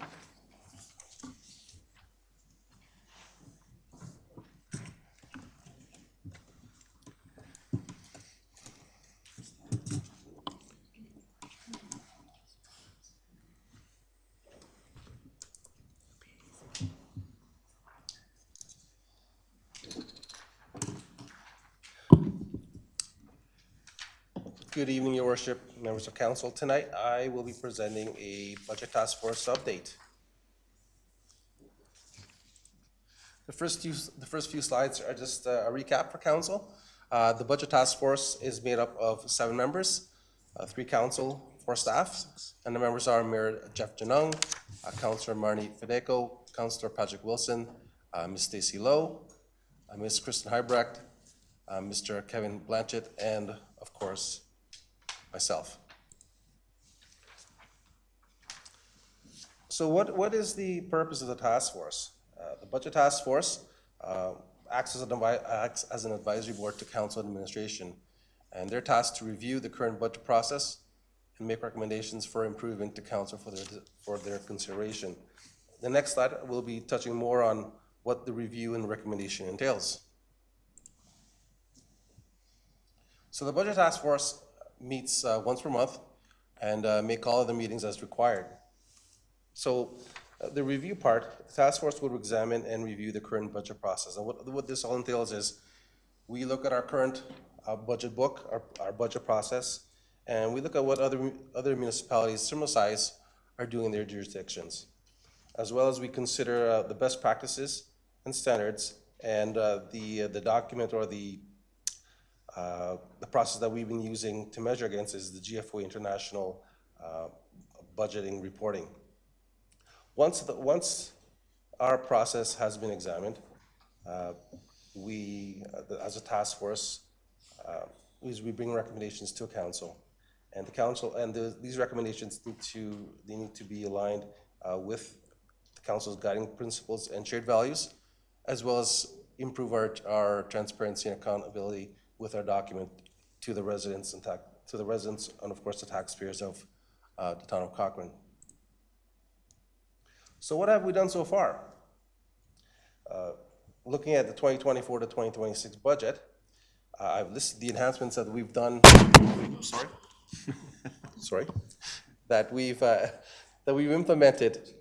The first three yellow are the ones that were mandated and approved by council. First being public engagement, inclusion of full-time FTEs. This is where we show the reader how many staff members is employed with the town, and show the reader where those FTEs are allocated, as well as added graphics to enhance readability. And this pertains to our capital budget, showing residents on the map where these capital projects are being completed. The other ones, administration went ahead and did some value-added additions to our budget document. We included a budget-to-budget variance, which shows the dollar value of how much the 2024 budget increased from 2023. We also added fund descriptions and fund structure. This pertained to our reserves.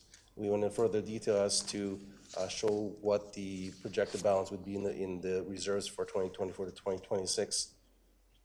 We also added additional documentation explaining what those funds, the basis of budgeting, our policies, as well as the process entails in putting together the budget. The fund balance, again, ties in with the reserves. We went on to discuss further what the revenues are and what the sources of the revenues are for the town. We also improved the capital program in terms of the description of the projects. We included a further detail of what our debt and our debt structure is for the town, given the projects that would require further debt in the next 3 years. And we also enhanced the departmental program goals and objectives.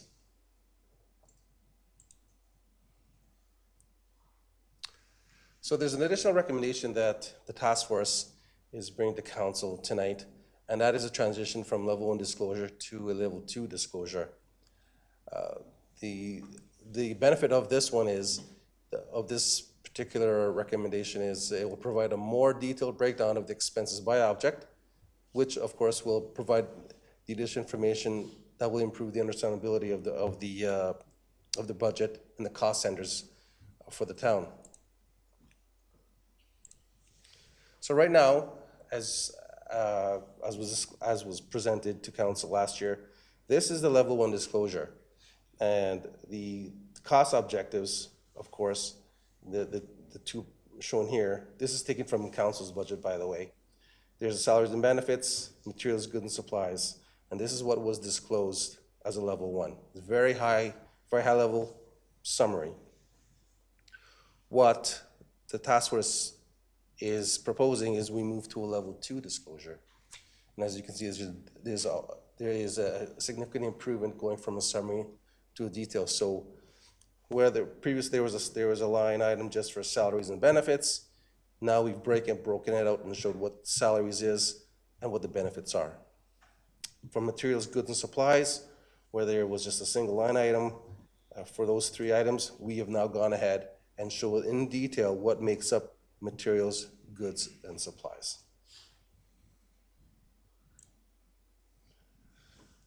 So what else can council expect for the 2025 to 2027 budget? If council approves the transition from level 1 to level 2 disclosure, we will also be adding the department fund relationship, and this is where we take the reserves and we assign what cost centers those reserves would pertain to, providing a 3 to 4 year consolidated and fund financial schedules. This is moving from the 3 year to perhaps a 5 or a 10 year. And of course, the long range operating financial plans, the AMG only states that at a minimum to report a 3 year this is talking, moving towards more of a 5 or 10 year financial plan to be disclosed in the budget.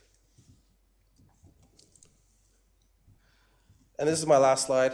The only comment I'd like to make on this slide is the budget task force, the purpose I mentioned earlier for the task force was to improve our budget document, to make it more transparent with our taxpayers. The Distinguished Budget Presentation Award, to me, I think it is just the icing on the cake. Is something that we will be submitting again to GFO International, and hopefully subsequently we would be awarded this presentation for reporting excellence for our budget. So that is my presentation tonight, Your Worship.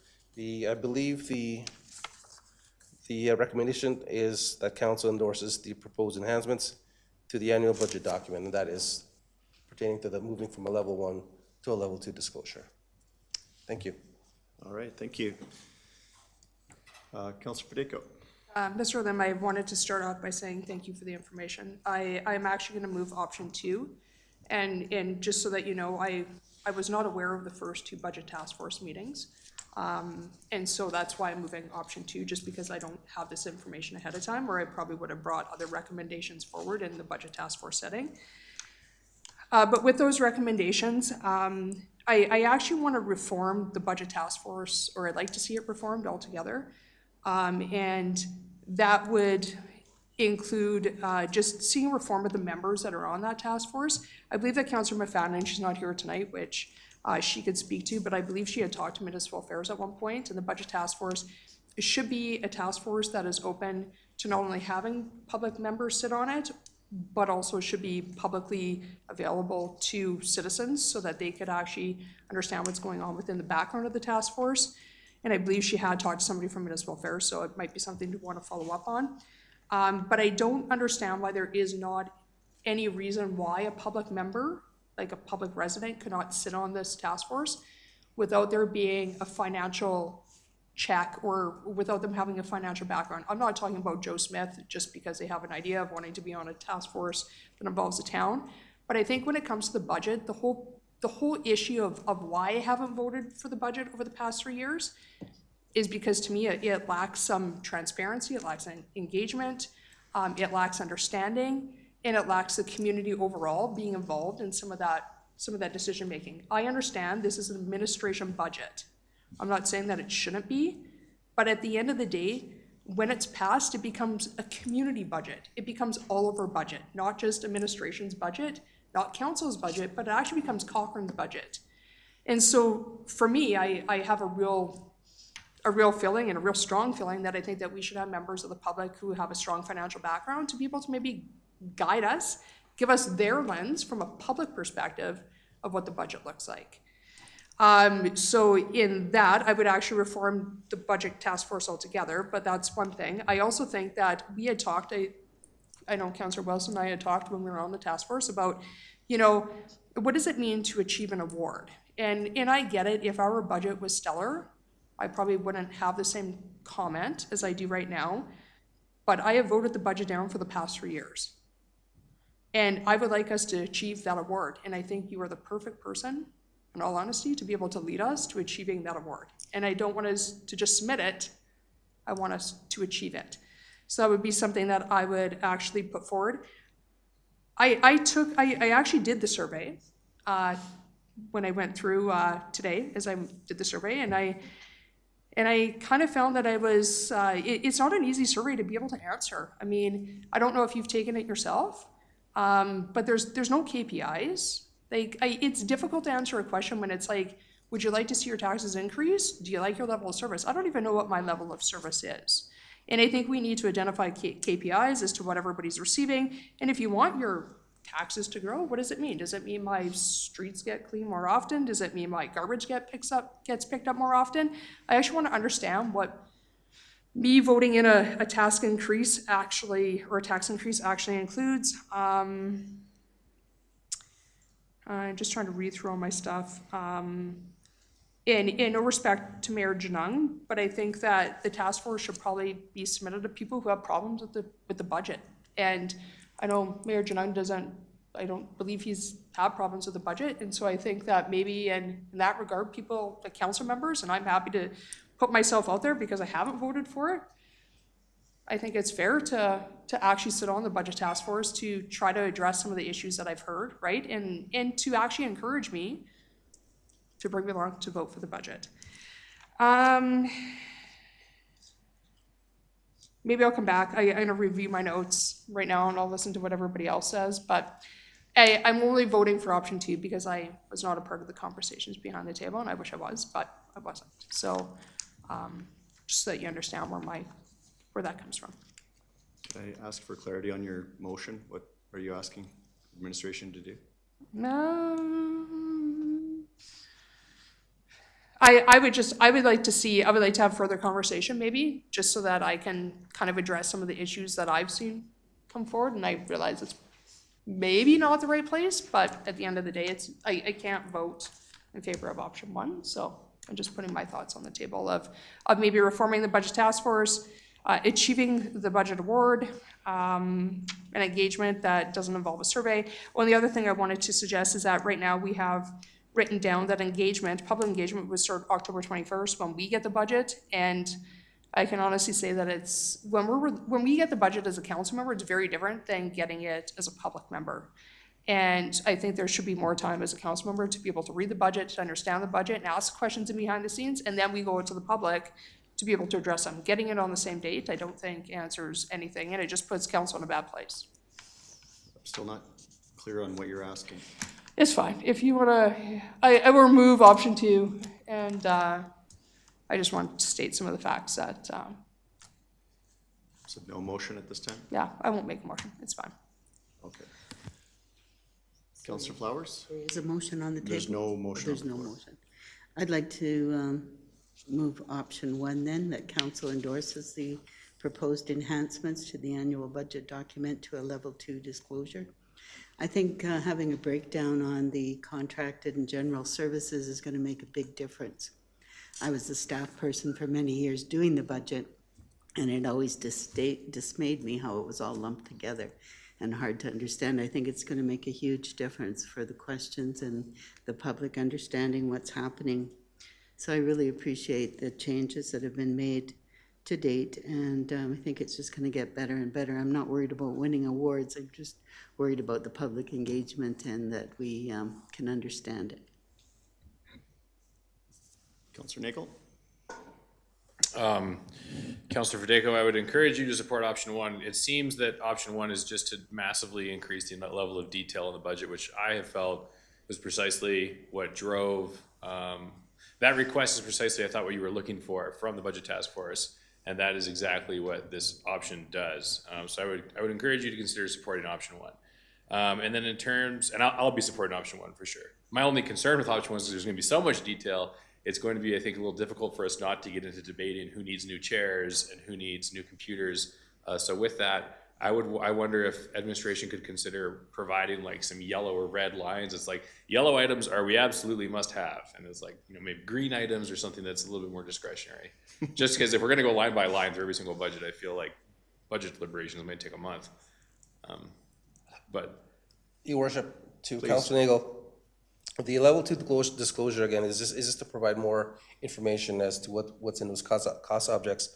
However, the additional detail which you just talked about, that would be the directors that would have that level of detail. So if council was to ask questions pertaining what specifically is in those cost objects, they would be prepared to answer those questions. And those questions, the answers to those questions don't have to be published in the budget document, but need to be ready just in case those questions are asked. okay.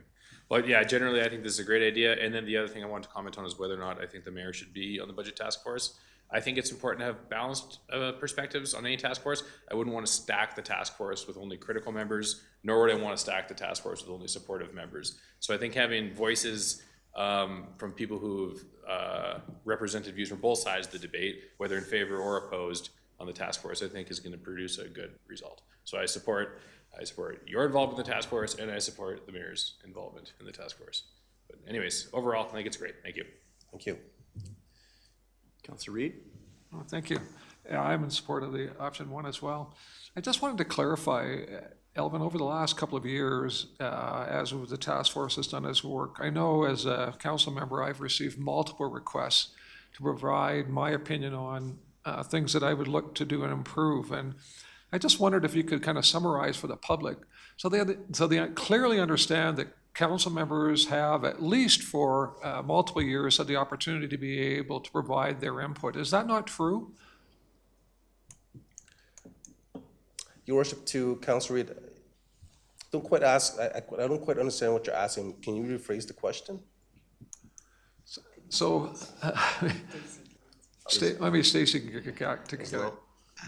Respectfully through the chair, I will try to help. I think, given Mr. Liam's only been here for a short period of time, generally speaking, there has been a process where administration will reach back out to council and follow up to the budget process to confirm whether or not there is additional information that they would have liked to have seen, as well as the process that once we distribute the budget, that we have the opportunity for council to submit questions. I would suggest that's been not something necessarily formalized, but has been something that we've definitely endeavored to try to engage council in post-budget to confirm whether or not you received the information that you felt was prudent ahead of time to be able to deliberate. And just a process question, and then with respect to with all due respect to Councillor Federico, so as a co-chair of the budget task force, there was some indication that she wasn't invited to meetings. Was that in fact the case? Was there some kind of mistake where Councillor Federico, in terms of representing the need for changes, wasn't invited? Ms. Lowe, I think you can answer this one. Yeah, respectfully through the chair, there was, so the first meeting of the year, I'm not sure what happened. It showed on our end that the email invite did go out to all members of council that were on the task force. The second calendar invite that went out, which I sent, unfortunately, when I set up the reoccurring appointment, it did in fact actually miss including Councillor Federico. I have extended my sincere apologies for the miss, but she did not receive the invitation for the last budget task force meeting. That has since been corrected. Yeah, I think it's really important that the co-chair or chairs be there before a meeting proceeds. I had two more questions. One is, a task force usually, by definition, has an end date. Is there a proposed end date for this task force? Let's turn off the March 2025. March 2025. Yes. Okay. And then the last thing is, I think as elected officials, the most important role we have is to deal with the budget. And so I think it's a responsibility of council as elected officials. That's why we were elected, to be able to deal with the budget. And so I'm not in support necessarily of public representation on the task force. I think this is the role of council and should be. So again, I'm supporting option one. Councillor Wilson? Thank you. Thank you for the presentation, Alvin. I thought I better weigh in as a member of the task force. I signed up in the first place because I had criticisms, as others around the table did, about our prior budgets. I thought they lacked detail. I had probably a 10-point list of different problems I had with the written document itself. I went on the task force to try to correct that, and I'm enthusiastically supporting option one tonight. Some of the things that I'm excited about that we've done on the task force level, just like a brief look at highlights here. I like that we've changed the public engagement portion where administration is now presenting their budget to the public before council votes on it. I think that's a very important change we've made. Variances, org charts, FTE counts, and changes departmentally are something that I think was lacking before. I'm really excited about deliverables by department being part of the written document, and then further some sort of KPIs that are theoretically to come here. We haven't seen them yet, about how the deliverables were met. I was saying it would be something called, a couple budgets ago, I was talking about a resident value proposition, and this is essentially it, where KPIs can actually tell us how different departments are meeting their deliverables year by year, and that gets me excited about the new document. An increased breakdown of financial information and expenses in all sections, which is what we see here tonight.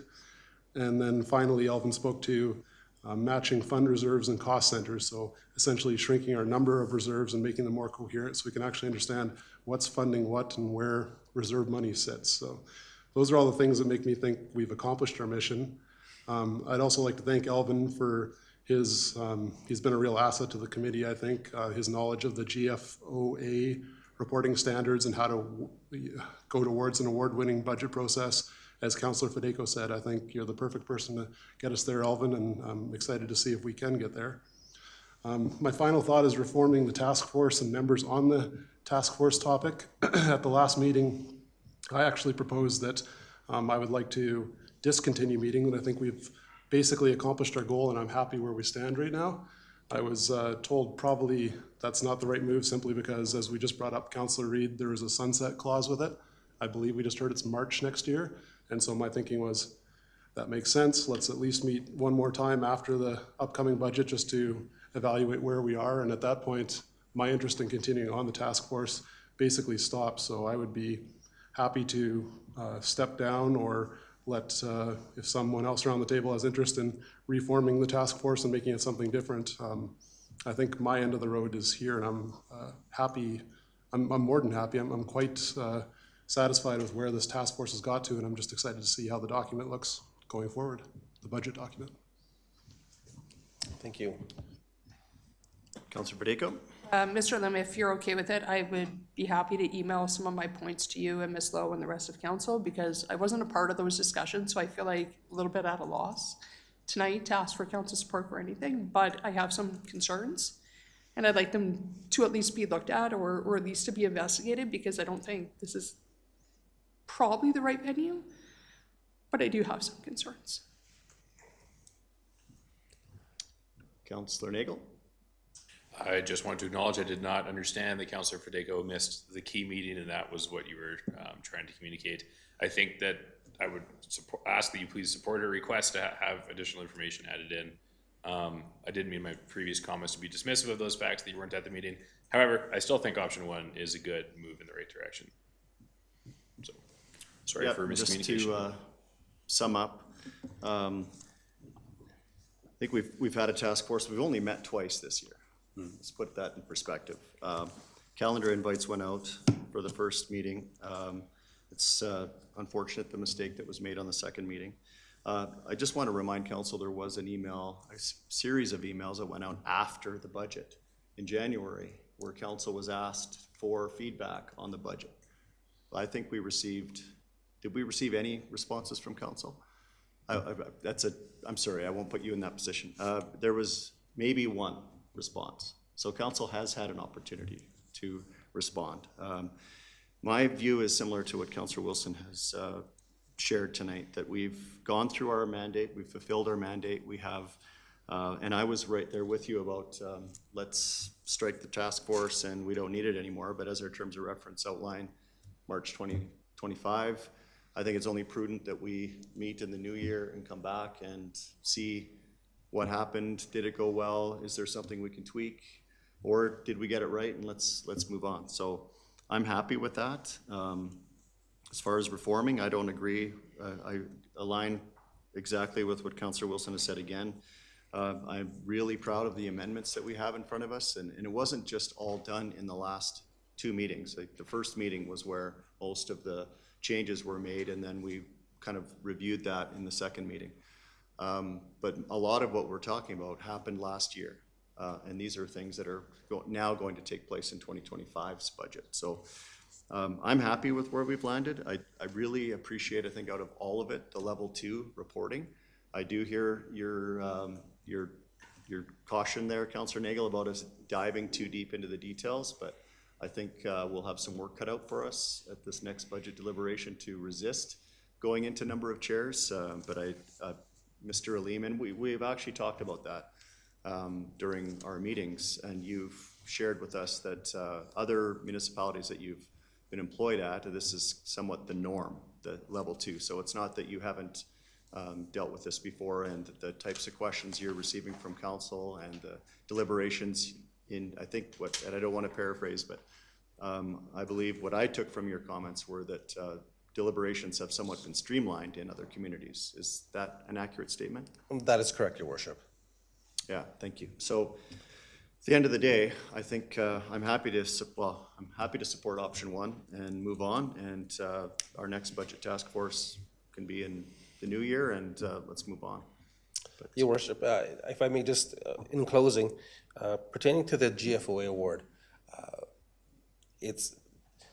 that award it's very, I wouldn't say difficult, but it requires mandatory requirements.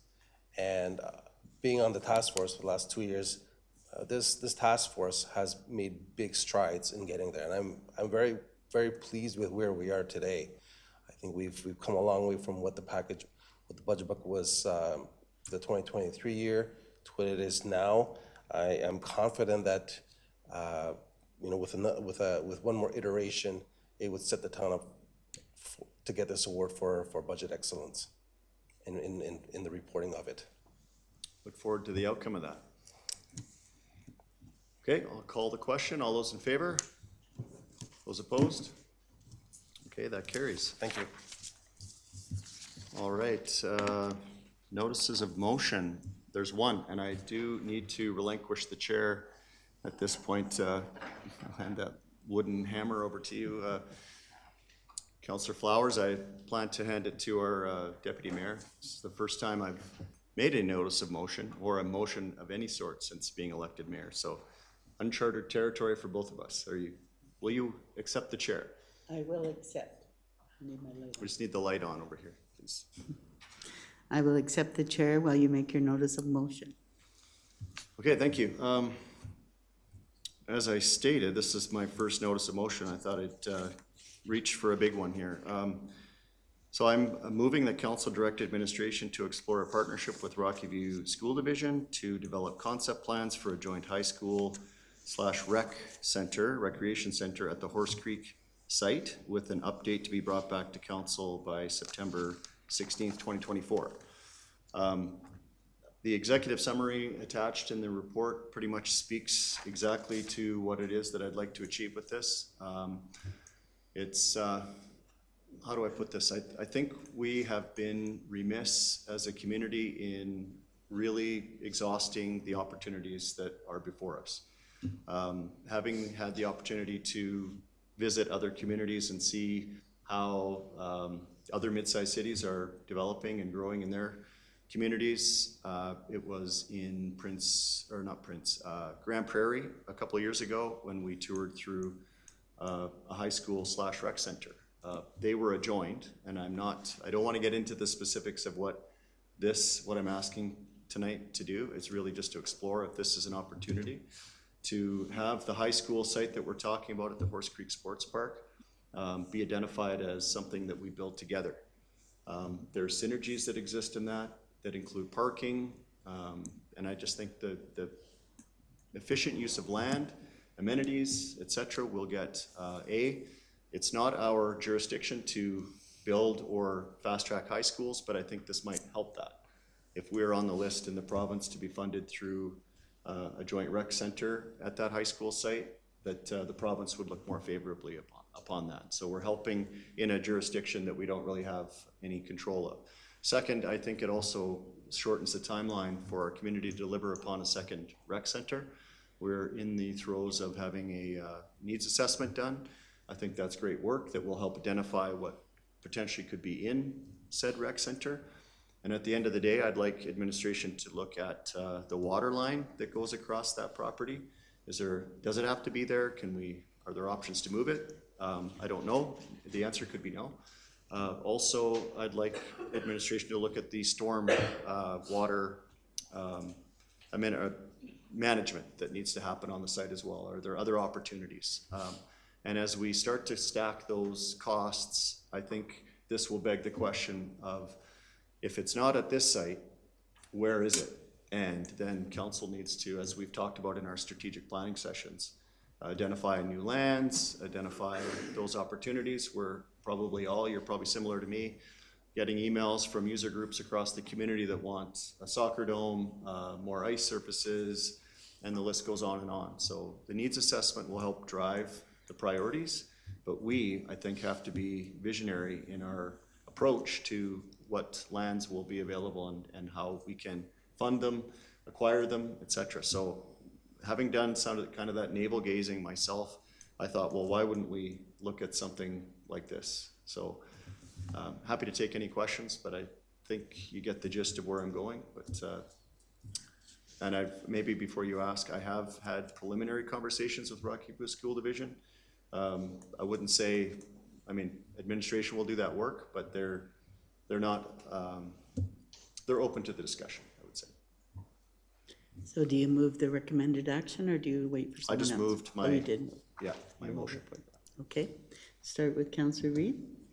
Yeah, I think this is a great idea for several reasons. One is I've had the opportunity of visiting the Grand Prairie one and one in Fort McMurray. And I know the story behind the Fort McMurray facility. It's a combined high school athletic facility. And that actually did get them bumped up on the list. So at that time, Alberta Education saw that the community had some skin in the game, and it did give them a priority. The question I have is,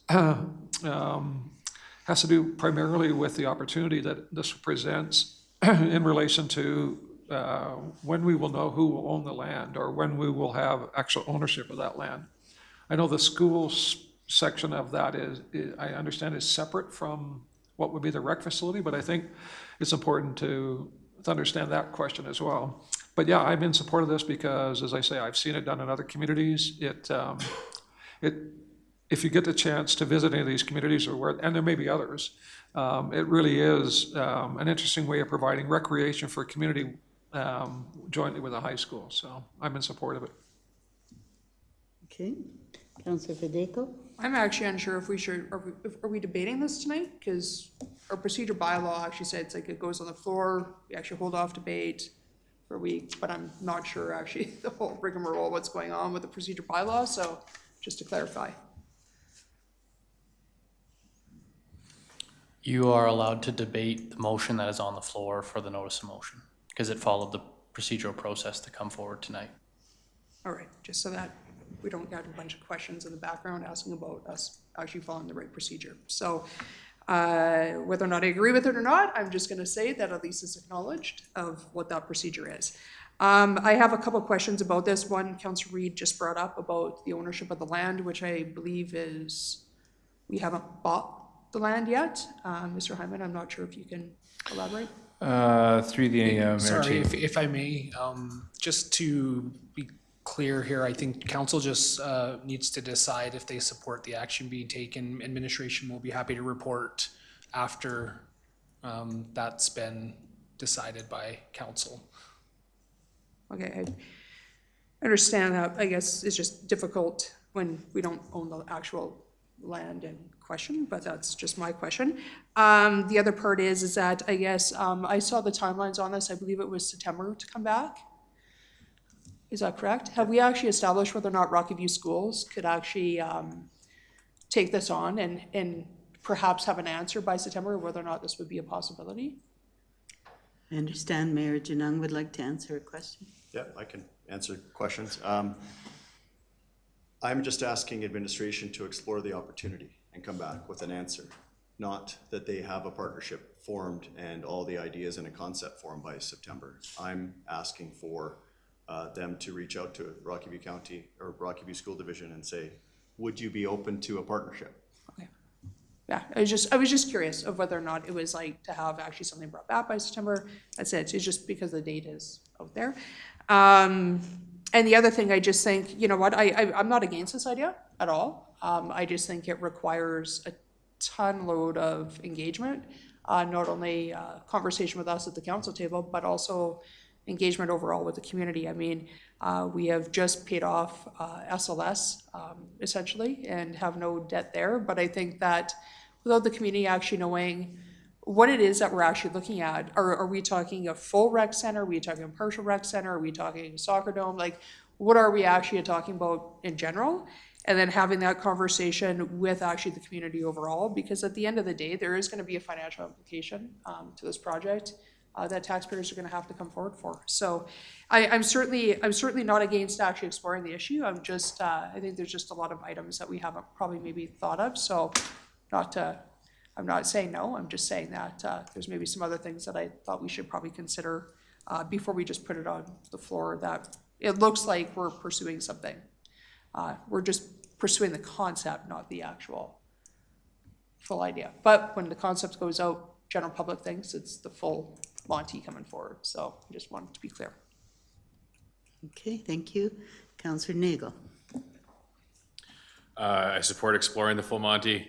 It's yeah, I don't know. Sometimes I say things before I think about them, but I think exploring a rec center is a really good idea. I think, I was really critical of the last one, but I can see the growth coming, and like I can see Spray Lakes is pretty much at capacity. And I think if we start exploring a rec center today, it's probably going to be 10 years before it gets built. Like before there's actually people on the ice or in the pool or working out in the gym, is probably like 10 years from today. So I think getting the ball rolling is really good.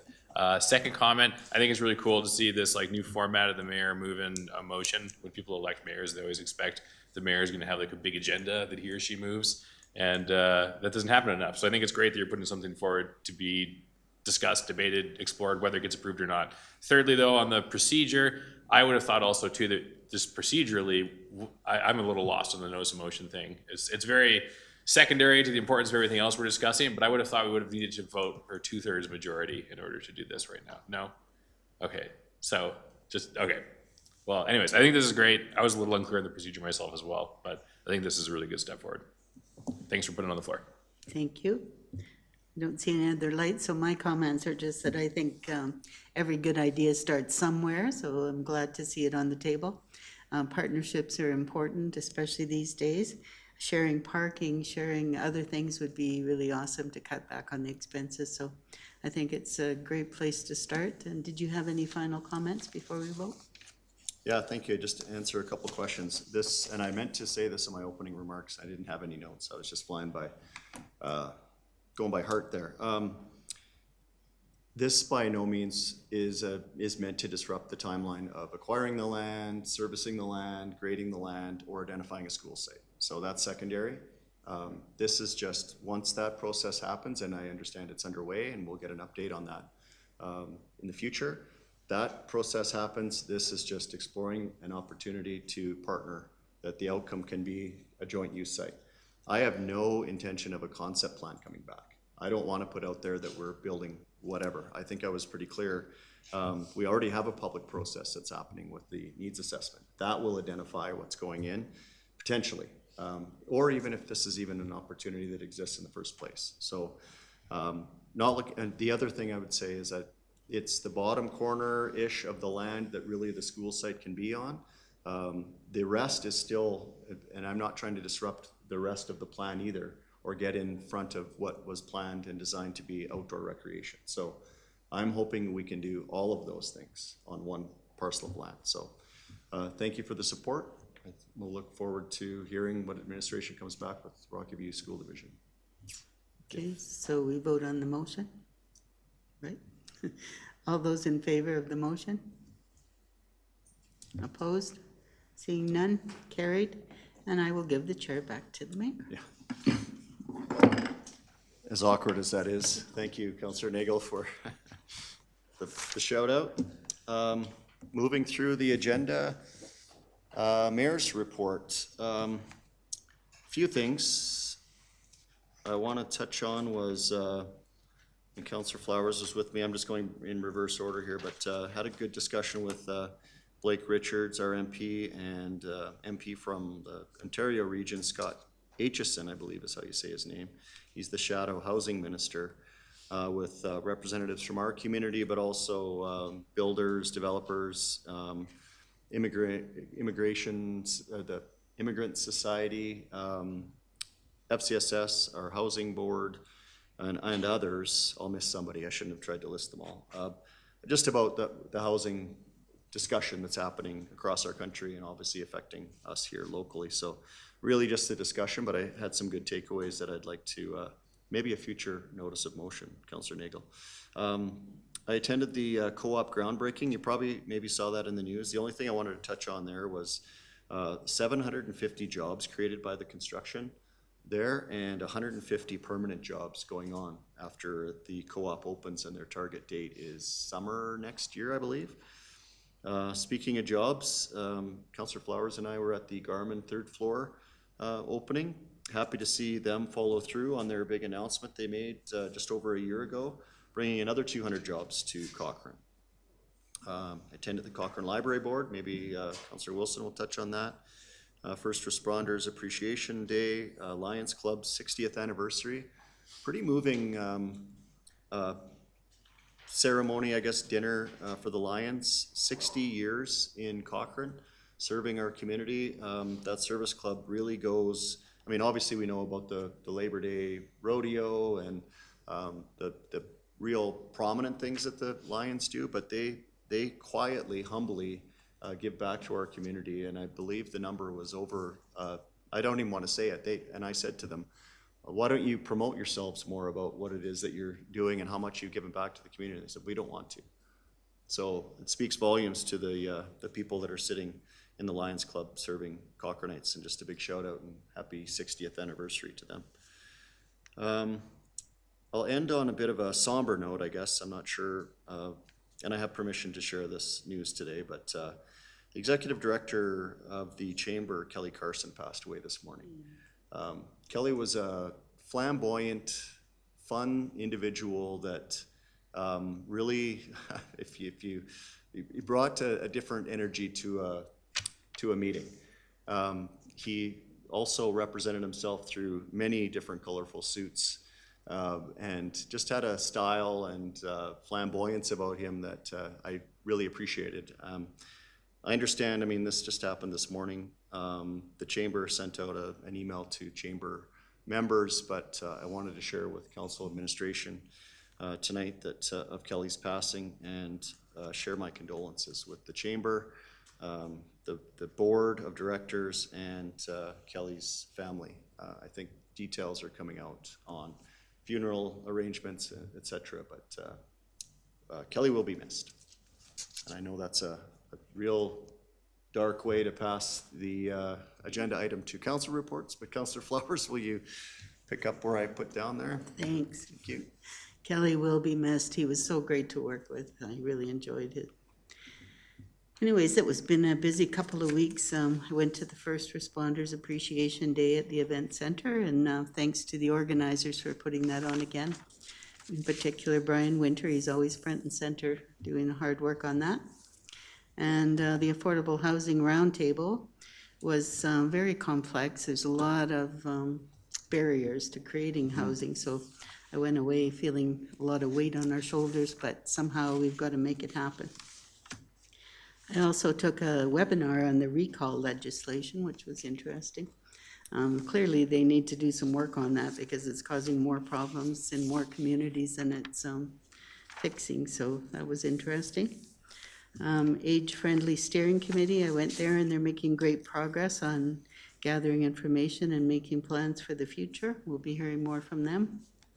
Garmin third floor opening was really impressive. They made it look so easy adding that third floor on, and they have so many employees, but they look so young, to me anyway. But they're so brilliant, intelligent professionals, so look forward to seeing their future. I attended an FCSS meeting on behalf of Councillor Reid because he wasn't able to be there. They've got lots of things going on, and I'm sure he'll be reporting on some of them in the near future. I attended the CHAP's 25th anniversary dinner that they had at the Legion, and they're going to be celebrating this summer on August 5th. They're doing some activities at the museum celebrating their 25th. And then I popped over to the Lions Spring Dance, and that was lots of action, so I'm tired. Councillor Wilson. Just the quickest of updates on library boards. The mayor was good enough to come and do a delegation to our board on Tuesday night. Lots of good conversation just about what's happening in our community from the council side, and then the obvious needs at the library, increased service needs, spitballing ideas of how we can one day achieve a new library facility, and just good conversation all around. And just a reminder to council members that there's a library board celebration event coming up next week, and I think you all have email invites, so encourage you to come out if you can and see you there. All right. Okay, Councillor Wilson. Councillor Reid. Yeah, I just wanted to thank publicly Councillor Flowers for covering me. I was off on a birthday evening with my wife, and she covered my FCSS meeting. I also want to report that Councillor Wilson and I on the Cochrane Planning Commission had a discussion and a vote. The commission voted to support the batch plant that seems to be finding some, I don't know, mixed controversy in our communities. Clearly, it's misunderstood in terms of people think it's a cement plant and not understanding the difference between that and a batch plant. But it would have been a unanimous vote, although one of our members was admittedly confused about that, and so I think it would have been unanimous if he had understood it clearly. But the CPC approved it with some minor modifications, lighting, height of the building, the coverage of the building, and so on, but it got through CPC, so. Okay, thank you for that. Yeah, it's a topic that's been floating around the emails lately. We don't have any in-camera items tonight. Last thing on the agenda is adjournment. This meeting is terminated.